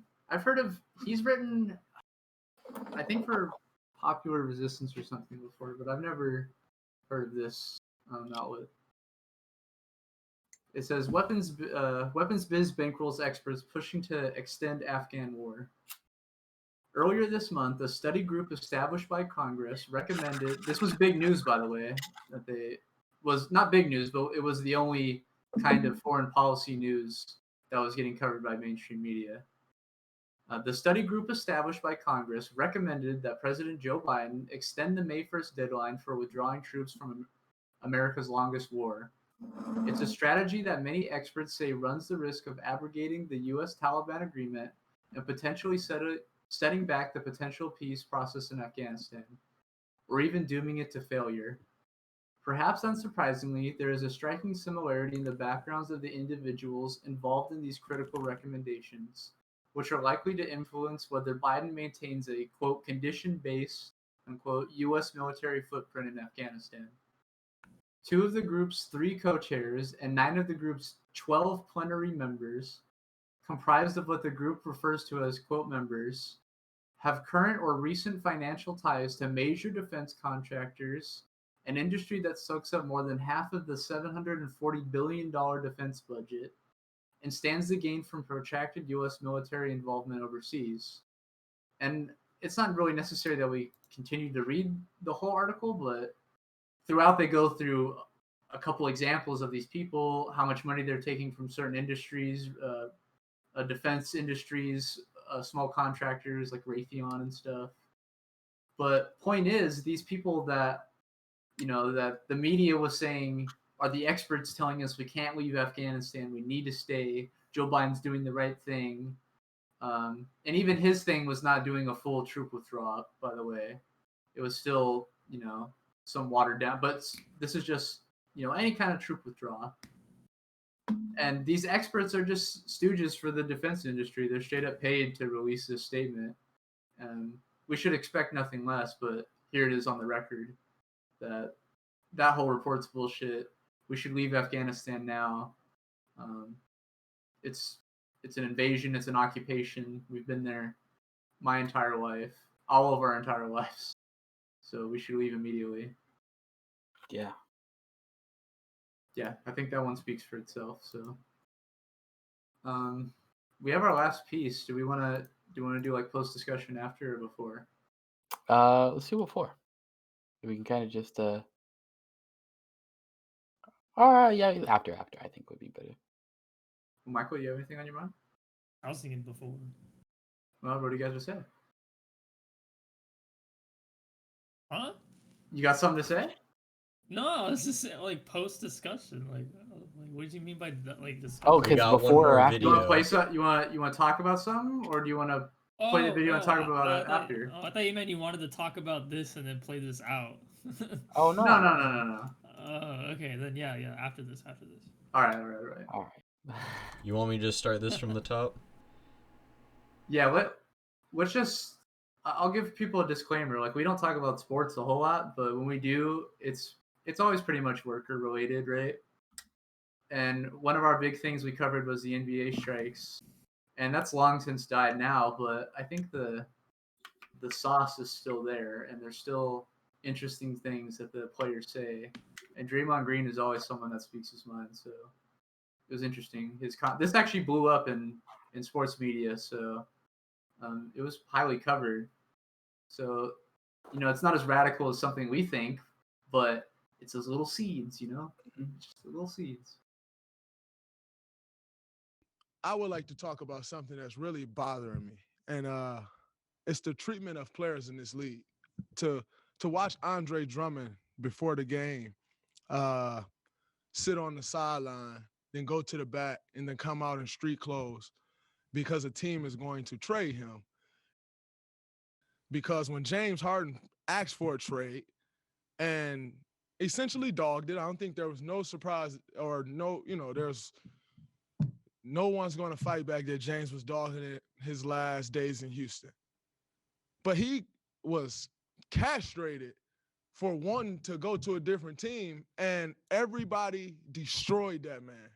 And yet a team can come out and say, oh, we want to trade a guy, and then that guy is to go sit. And if he doesn't stay professional, then he's a cancer, and he's not good in someone's locker room, and he's the issue. And we've seen situations of Harrison Barnes getting pulled off the bench. DeMarcus Cousins finding out that he's traded in an interview after the All-Star game. And we continue to let this happen. But I got fined for stating my opinion of what I thought should happen with another player. But teams can come out and continue to say, oh, we're trading guys, we're not playing you. And yet we're to stay professional. At some point, as players, we need to be treated with the same respect and have the same rights that the team can have. Because as a player, you're the worst person in the world when you want a different situation. But a team can say they're trading you, and that man is to stay in shape. He is to stay professional. And if not, his career is on the line. At some point, this league has to protect the players from embarrassment like that. We talk all of this stuff about you can't do this, you can't say that publicly. If you say that publicly, you're fine. Anthony Davis got fined, I think, $100,000 or something like that for demanding a trade publicly. But you can say Andre Drummond is getting traded publicly, and we're looking to trade him publicly, and he's to stay professional and just deal with it.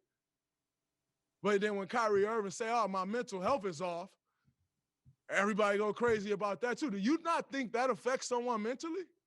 as much as we put into this game to be great, to come out here and be in shape, to produce for fans every single night, and most importantly, to help your team win, do you think that doesn't affect someone mentally?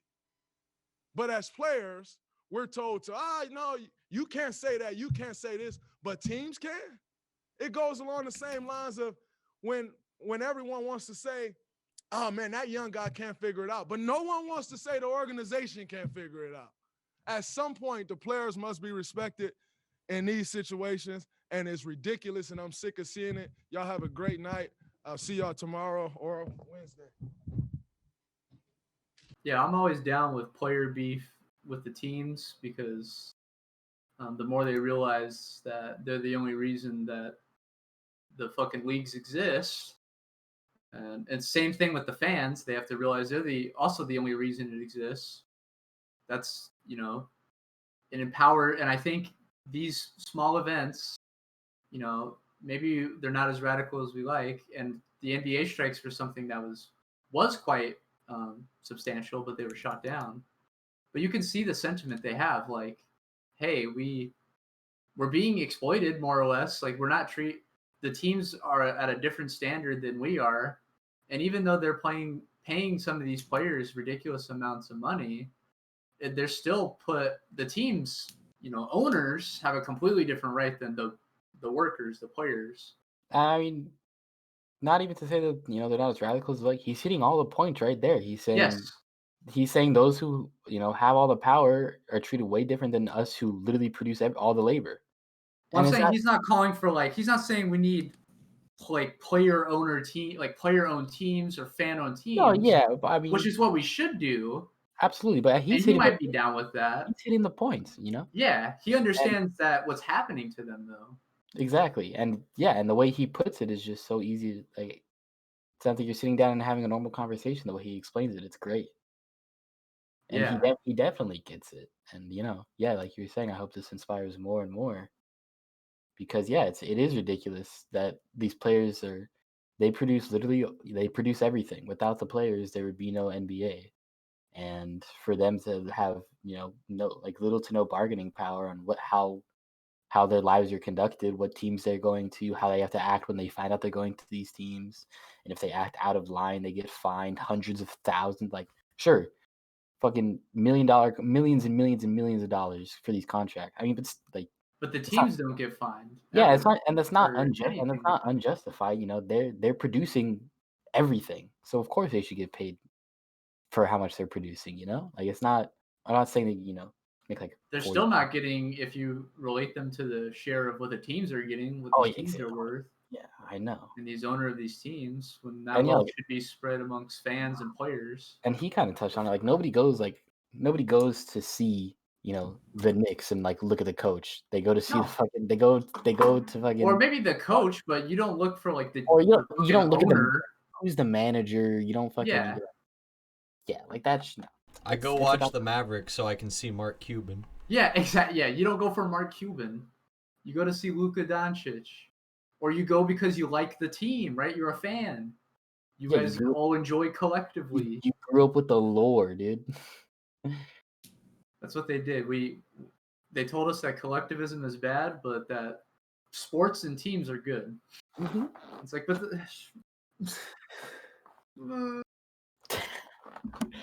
contradictions of capitalism. Too many to name. I feel bad ending our show off at 12 people. Do you guys want to talk about anything? Bidets. The what? He said bidets? No, I'm kidding. I don't want we talked about bidets. We had an excellent conversation about wiping our ass. You want to talk about fucking movie we just watched, Shutter Island? That was a fucking good. That was pretty good. I like that movie, Shutter Island, with Leonardo DiCaprio, Mark Ruffalo, Scorsese film. Solid movie. We got a lot on our list we gotta watch. I just put it out. I want to watch the fucking Frailty. Yeah, and then the fucking what's his name? Casey Jones, Nick Jones, Jonah Hill. That movie. Joe Jonas? Oh, the War Dogs. I thought Joe Jonas too. War Dogs. Yeah. War Dogs was good. I like that one. That one was good. They're just their thing was like they're the depraved, kind of middle class guys that are falling out of the middle class, but they figured out that they can be small buyers of defense contracts, basically. So they're like little scum, but it's guys that have been shit on, and then they start working for literally the worst industry you can imagine. So yeah, like you're able to apply your material lens and see like they were only pushed to this because of X, and like just like Breaking Bad. And then you just see how horrible the imperialism is and the war and all that. They do a good job, I think.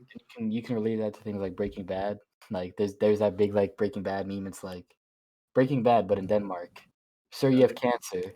How much will it cost? Or it's like oh no or whatever. Your treatment starts next week. Yeah, treatment starts next week.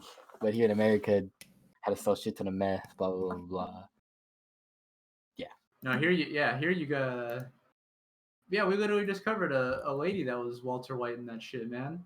Yeah. That's not no TV show shit. That's real life. People gotta sell crack so that they can make it right now. Because our system has failed them so fucking much. Yeah, absolutely.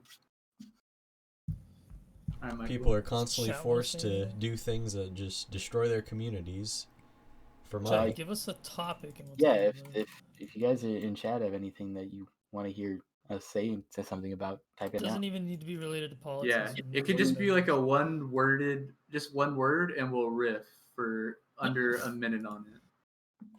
Kush. We'll get literally nothing, and I'll just kill myself instead. That'll be funny, right?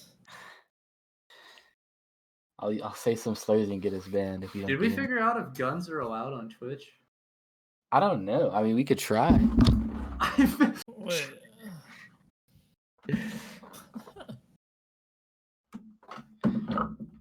Wow. Everybody in chat hates us. No, I get it. Does anybody have a story? Your mom. I don't have an interesting story. Really. No, I haven't. Actually, no, I got one. Okay, let's hear it. So, like, I don't rarely give my coworkers jobs, but I've rarely given them because I'm usually trying to get home, do the pod, or like talk to the lady, the wife. Game it up with the boys. Game. But I give my homie a ride, and I get him home, drop him off. Today he texts me, he's like, "Hey, yo, you see my wallet?" What? Like, don't know where his wallet is, and like, he's chill. He wasn't like he didn't think you stole it. He wasn't tripped yet or anything. I don't think so. Well, at least not. I didn't get that vibe from the text. Next time you see him, he's gonna beat your ass. I checked my car and shit. There was nothing, but it reminded me like when I had my first job, Sky High, and like I had no car when I was working there because I was only like 15 or something, 16, and I had one day where there was like this older guy there, and I asked him to give me a ride home, and he had like, I just remember his car was fucking disgusting, and like, have you ever seen like guys that like, you just see the wheel and like everything out is like ripped out, and you see like wires hanging out and shit from there, and I was like scared kind of, and he dropped me off, and then like same situation but reverse, like he's like, he texts me, but instead of the tone like this guy took, like, "Hey, yo, you see my wallet? Like, I lost it last night." He's like, "Hey, yo, you stole my wallet." Like, I just remember like that guy being like tripping, like thinking I stole his wallet or something, and like This was recent? No, this was when I was in Sky High. working at Sky High. Yeah, like it reminded me of this. I think I remember you. Did you tell us a story? Maybe. I just remember sweating about it because I was young, right? And like he knew where I live now. Like he knows where I live now. And he literally thought he thought I stole his wallet, and he was kind of a weirdo too. And then like the next day or something, he like found his wallet, ended up finding his wallet. It's like, fuck you, dude. Piece of shit. Blame some fucking kid that you. For real. That job had a lot of like adults there that would just like be pieces of shit to you. It was great. It's like Sky High. Guy ate shit in the bathroom once, and then like the manager was like, "Did you check the bathrooms?" And I was like, maybe." And he's like, "Oh, I checked the cameras. You didn't. Why are you fucking lying?" I'm like, "I'm not fucking lying, bro." It's like, how am I supposed to know someone's gonna go in there and like fucking try to kill himself or something? Why is it my responsibility? I'm fucking 16. I literally, yeah. Like, suck my dick, dude. Hell yeah. If you instead of sitting there checking the cameras, jacking off, go fucking do something about it. Oh yeah. Yeah, that guy was a piece of work. Glad that place is closed. That could have been a sick esports arena. I'm telling you. It's just like a warehouse. Team on it. It was called Sky High Esports. Yeah. No, like the building inside, it was just like an industrial warehouse, but it like. Yeah, I've been there. Well, yeah, I've been there when it was closed. Like I even oh, told really? you, like they oh, that's completely, right. like, yeah, there was like something wrong with the water filtration system or something like the water pump, and the whole warehouse is now just full of like pallets. It's like basically a storage place for because all that shit back there is pretty much. Yeah, just a bunch of pallets, a bunch of like electrical stuff, just trucks in there. Yeah, there's nothing. It's just like construction stuff. It's so much space though, like it's crazy. Yeah, but like when you walk in, there's some of the like sky high, like the walls are like painted. Oh no, that's so dark, bro. So they're still there. Yeah. You would have. You know what? I shouldn't tell that story. Even the reception desk too. I won't say his name, so it won't matter. Save it for the Patreon. Oh yeah, save it for the Patreon. Yeah. There's like did you see the little room that's in there, Michael? No. Maybe you can't tell. There's like, so like there's a whole building, and like there was a little upstairs room that was like a whole, you could live in there. I didn't go up there. But you couldn't tell. Like there was a window, but he would cover it with like a clock. The manager would. And I think when it closed, like he was living there for a little bit. They did that. Really? Yeah. Like living there, like as it was closing, because he lived close to me. I'm pretty sure. What, was he just like? Oh, he was the owner. He wasn't that. He was like the GM or whatever. He probably stopped paying. He probably stopped paying rent so he could save money to get a new place. Because he probably had no money. Yeah. Yeah. Yeah, exactly. That's why I was like, oh, you know. That was. Well, I didn't explore like the building too much. I was mainly like in the entrance area. It's huge, dude. Like. Yeah, it's a big place. I always thought about it because it was built like with the Sky High shit. It's 2 platforms, like, and they had a bar too. It would have been a perfect esports arena. The parking lot is huge too. Yeah. Land center. Yep. But no, we live in America. Yep. Not Denmark. Community. That's so crazy. Their country's like so small, and they have like LAN gaming tournament cafes. Like, where do you put them? Like, I don't get it. They fit them. Like, where do you? How do you have McDonald's? Like, where are your McDonald's in? Where's your church's chicken? How do you? Where's your churches? If you don't have churches across from the Chick-fil-A. If you don't have 6 Walmarts back to back down the street, what the fuck like? How do you function as a society? I suggest we turn all religious sites into esports LAN centers. Ooh. I think we turn all religious sites into Walmart's, McDonald's, and religious holy site. Combo. Walmart should become religious holy sites. Walmart should become religion. That's what I'm saying. It is. It is the religion. You have to have the big smile. The big spoop. What's their better prices? That's scary. That I saw a thing where like kids recognize like corporations' logos more. I can't remember what the comparison to it was to, but it was something stark. It was like, oh my god, like really? And yeah, it makes sense. Like that little kid that comes to my house sometimes, Zoe, that's like basically my niece now. Like she can draw from memory like the McDonald's logo. Like they it's implanted in their brain, the commercials. Since they're haven't you ever had that app when you were little that was like can you guess the logo or something? Oh god, no. I remember. I know what you're talking about. I remember there was like this app. It was either a website or an app. I think it was a web. It was called like, I don't remember the name, but it was an app where they would just give you a bunch of like logos. Like let's say it would be like the McDonald's logo, but like cut in half, or like a part of the M is missing, and you have to guess what the logo is. So like the Chevron logo, like a part of the color would be missing, or God, you don't even need to see the whole logo. And you have to just Yeah, and you just have to be like, oh, that's the crazy McDonald's, part. or, oh, that's Chevy. And also like just think like since kids are born, you're in the living room with them and they're staring at the TV. Even when they're super little, they're seeing these images. Yeah, it's getting blasted on their brain. I feel we don't watch TV anymore, but when we were younger, we watched a hell of a lot of TV. And I know they're kids still nowadays are usually subconsciously just on their speaking their iPad or brain. something. Oh yeah. Yeah, they're even worse. Well, think about like how many like ads kids see. Yeah, YouTube. They don't have ad block on their fucking iPads they use for school. Idiots. Raid Shadow. Yeah, Fucking they're not pog enough. Fucking dumbass kids. Get your fucking internet cloud. Yeah. Get your ad block. Speaking of internet, I just realized like my dad was trying to figure out why some of his devices isn't like connected to the internet, and he told me he did a speed test and he says he's seen it go up to like 230 down. I'm like, what? We're not paying for 230, we're paying for like 100. And like even on my computer with the Ethernet cable connected, like I do a speed test and I only get 100 down. And then he's like, no, look, and he connected his phone hardwired because he doesn't have a computer. He connected his Ethernet cable to his phone and he got speeds up to 230.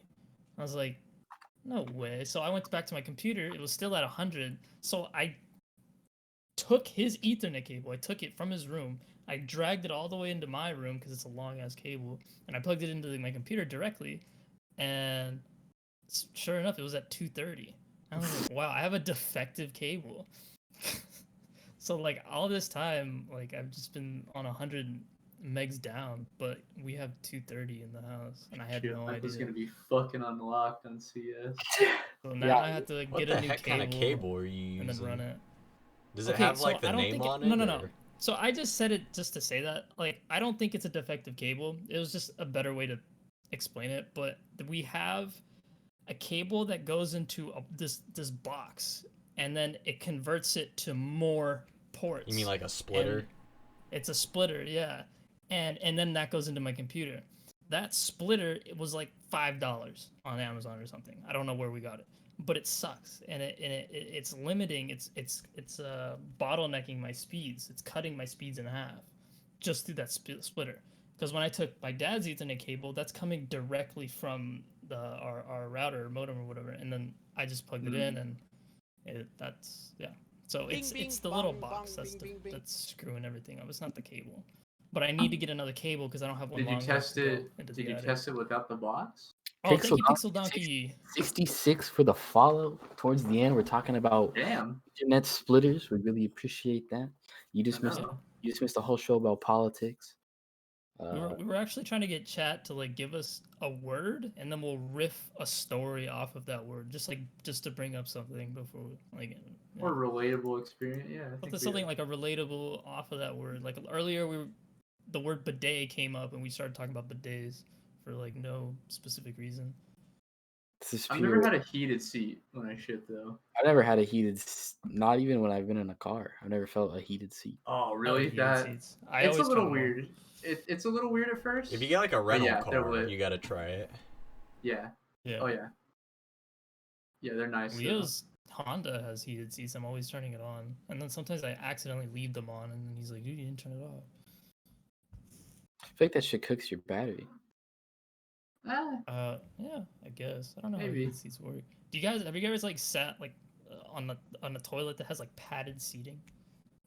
Yes. It's a padded seat. That's so gross. I'm not a fan. Thinking of that.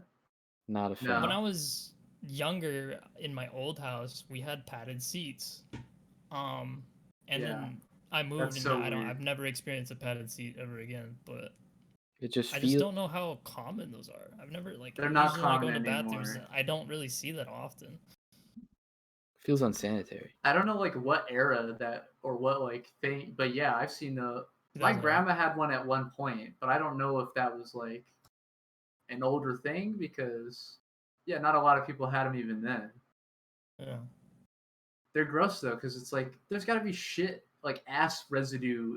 At least porcelain, you just wipe it off. Spongy thingies. Yeah, the porcelain or even just like hard plastic, like you just wipe it. It just comes off, you know. Right. Yeah. It's an easy surface to disinfect. Yeah, the other thing's just an ass sponge. Like, have you ever seen people that put rugs like on top of the lid part? Yep. My grandma did that, and I had explosive diarrhea one time. Like, not even explosive, like it was falling out of my ass. It was crazy. I didn't know though. Like I got up to go to the bathroom. I was like 10 or something. Walked in her house, like down the hallway. Shit's falling down the hallway onto the rug. It's like an old grandma house. Like every room was carpeted. The bathroom was carpeted. The bathroom toilet seat thing had a rug on it. So shit fell all the way out there, and then I literally like pulled my pants down and just went to sit and didn't realize that it was closed still. And then so I didn't shit because I realized I had sat on the rug part. So I opened it, pooped, and then I turned the light on, and that's when I realized what has happened. And there's just shit like all in the rug, on top of the seat cover thing. When I sat down, I had pajama pants on. Like it dripped down my leg. Your leg? Yeah, it was horrific. I don't know what happened to me. And then was it like liquidy? Yeah, it was like liquidy, but like kind of chunky too. It was a bad. I have a story kind of similar. So I was like super young, like diapers age still, and it was in my old house when I lived with my dad's side of the family, and I had a shit, and like I forget who I told, like my aunt or something. I was like, I gotta go to the bathroom, and she's like 1 minute or something. Like she was very obviously doing something, maybe like cooking or something. Like she just couldn't do it right at that moment. I was like, oh, okay. And so I walk away, and we have like one of those like little like back rooms for like, like where you'd put like a workout bench or like a second fridge, something like that. Like leads to like that, like a back room. And I just fucking took off my diaper and I just shit on the floor because I was like, I don't know what to do. Like I was, I'm not used to going to the bathroom. I'm still like a diaper kid. So I just shit on the floor and I didn't tell anybody. I put the diaper back on. And my and my aunt walks into the back room to get something, and she steps in it, and she just, what the fuck? And I'm like, oh, I don't know, like I'm trying to act like I didn't do it. Like it's very obviously like human baby shit. Right. It's like, who else is shitting on the floor other than the baby? I'm like scratching the ass outside of my diaper because my ass itches because there's shit on it, and I'm just like, I'm trying to. I mean, you would have made it in the wild. No, yeah, exactly. I would have been fine. But like, and that's natural instinct. Yeah, yeah. You even buried it too. Fucking gets a shovel and fucking just starts digging. Was that at your grandma's house? It was my grandpa's on my dad's side's house. Okay, so that's funny because I have another similar story that happened at my grandma's house. It's embarrassing at your grandparents, right? Yeah, and it's usually, why is it always happening at like grandparents? We had to leave that night. Like we went home. It was so embarrassing. All the way from Bakersfield. Yes. Oh, maybe my dad just didn't want to help clean. When I used to live at my grandma's house, I think, honestly, I wasn't even that young. I was probably, I was like maybe 7 years old. And I'm fully aware that, like, I'm potty trained. I'm 7 years old already.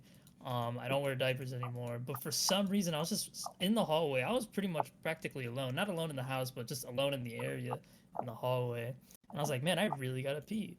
And I said to myself, why don't I just pee my pants? What's so wrong with peeing in my pants? There's nothing wrong with that. I was just like, I'm gonna piss my pants. I want to do it.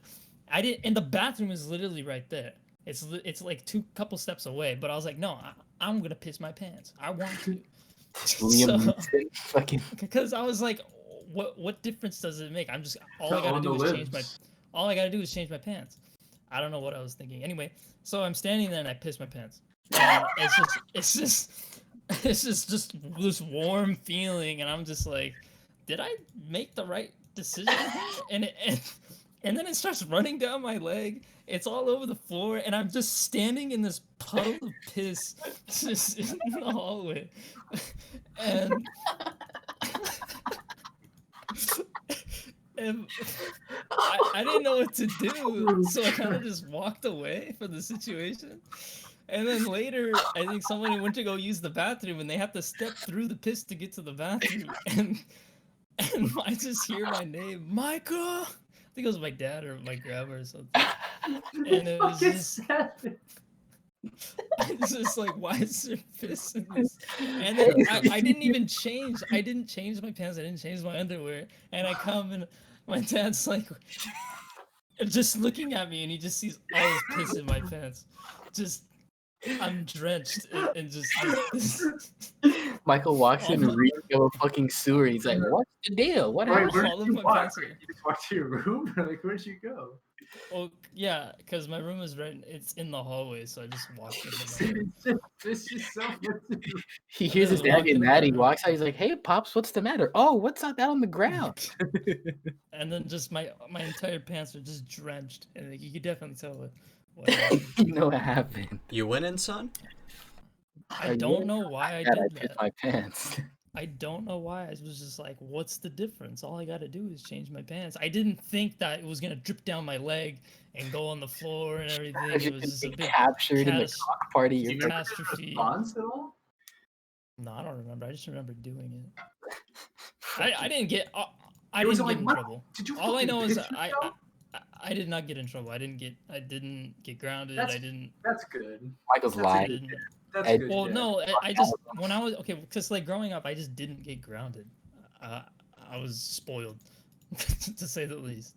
So Well, you know, men are toxic. Some dads, if you piss yourself and you're 7, they might beat your ass or something. Yeah, and my You mom never wasn't know. around. It was just my dad and my grandma, and my dad takes care of me, and he just didn't. He's just I don't know. Someone cleaned it up. I don't know who the hell cleaned it up. The only reason your dad didn't hit you because he pissed his pants the day before. It's okay, son. You're just like me. So you know the Reyes, they're big pissers. He walks in and he sees Michael drenched in piss. He just goes, decided just to not use the bathroom? Me Just too, said- son. Just pisses himself right there. Yeah. That'd be beautiful. This is why I'm not having kids. You're just gonna stand there and piss yourself with them. You got kind of onto something. I don't think I want kids either. New wave parenting, just equal humiliation. I don't know if I want kids either, but I have come to the conclusion that shit is weird when people like do that super doomerism where they're like, "Don't have fucking kids." It's like, fucking relax, dude. Yeah, shut the fuck up. Shut the fuck up. If you're actually capable and like can raise a good child, like yeah, cool. We gotta have some kind of future, hopefully, maybe. Yeah, who are you to say that it all just ends now? Yeah. Well, I'm not that's- opposed to raising children. I just don't want to have any of my own. Exactly. That view I have no problem with. No, Actually, yeah. Actually, I feel like if I were gonna have a kid, like if I want a kid, I would want to keep my family like going, my time, like my family. With the like, their Reyes name, timeline. Reyes. I wanted to keep going. The Reyes. Right? Do you want just the name, or do you want what your name means, right? Yeah. Because I don't really give a fuck, honestly, if like 2 generations down, if they have my last name or like whether or not like even my existence goes on, but it's like whether or not they have a future that's worth living in, I guess. It's like, and if my name is worth it in that way, then it's worth it. But other than that, I don't care. Did you guys watch the Noam Chomsky interview on the Kylan? No, I haven't yet. I've been meaning to. Is it good? Yeah, he's getting so old, man. Yeah. Yeah, they asked him like, "Oh, what do you want your legacy to be?" And keep in mind, this is like, you can have your disagreements with him or not, but he is the foremost greatest living linguist and probably the greatest living American intellectual, other than maybe like Cornel West or something. But he's like, "What do you want your like? What's your legacy?" He's like, "Oh, I don't fucking care." He's like, "I just want the world to be hopefully better. That's about it." Like, I don't give a shit. It's like, yeah. Not like fucking Obama, Yeah, I mean, I where think it's legacy like is, last minute he's like, all right, let's make this look good. Yep. What were you gonna say, Michael? No, I was just saying, like, yeah, like, I don't think legacy is like a big thing, and like what I mean. I was just saying, like, I would rather, like you said, like, you don't care if in 2 generations pass, like, they don't Like have the the last literal name. Yeah, I don't Yeah, care. but like I just don't want to, like, I would want future generations. I just want the Reyes name to go on. Yeah, keep going it's for cool. generations. It's cool knowing that your dad's great. You know, you love your dad, right? Mm-hmm. Yeah. Yeah, knowing your dad's great. You know, grandkid is going to be living in a better future is like that's worth living for. Hell yeah. Well, we're pretty out here now. Where are we at? Almost 2.5. Yeah, you guys got a mini show because we were off for a while. So. We spent almost half an hour talking about shit. Yeah, well, that was all Patreon content. This is after hours. Yeah, that's gonna be locked after. So, so subscribe now. Just kidding. We have 0 paywalls For now. No. Just wait, motherfucker. Oh, I see Caesar my. needs to give us some of their shirts. We need to advertise like local merch would be cool more too. Caesar, if you're in here, bro, how much for a shirt? I think he sold out on the ones, but he said he's gonna restock. So I'm gonna. Yeah, if he restocks. You better hit me up. All right, anyone? I enjoy the after hours. I'm sure you do enjoy the after hours. Yeah. Who's saying they enjoy the after hours? Oh, Leo. Okay. Yeah, we can go. Leo, I don't care. I'm kidding. Okay. Just kidding. Loyal member. I always appreciate Leo watching. Of course. So yeah, Seems like it's thank you guys so much for watching. This has been number 37 of the Spoop Podcast. We took a hiatus on accident. Wait, what's the name of this one? Oh, it's Rush DickBaughls and News. Rush DickBaughls is dead. Rest in piss. Rip Bozo. One of our best names. Oh yeah, Rush DickBaughls. Yeah, thank you guys so much for watching. Really appreciate that. If you enjoyed the show at all, any part of it, please drop a follow. If you're watching without an account, please create one and drop a follow. It is very much appreciated as it not only entices you to come back more often. Every Wednesday and Sunday is our shows, 10:30 p.m. Pacific time, as well as it just lets us know that the community is growing. We got 2 follows. We got a resub from Pablo. We really appreciate that. Jacan sent some bits, which is really cool as well. Thank you guys so much. Like I said, every single Wednesday and Sunday, 10:30 p.m. We're here. Keep up to date with us on our Twitter, Instagram, YouTube. Everything's at Spoop Podcast. So just look up Spoop Podcast and you'll find us. We're on Spotify now. We're still editing videos and getting those uploaded. You can also check us out on SoundCloud. Michael's gonna harass us on social media to get the episodes up. Michael is gonna he has the link right there. Everything's right there. Check us all out. Fuck with us, support us. We really appreciate all of you. We're gonna go ahead and get out of your hair. I say this every single episode because it's super important. We need international solidarity with all the workers all over the world. Workers of the world unite. And yeah, it's very important that we try every day to reach out to one another and work towards a better future for everybody, where everybody lives a decent life. Hell yeah. Yeah, that's all. Thank you so much for watching, and we have a Moth Moses beat to play you guys out. Have a good night.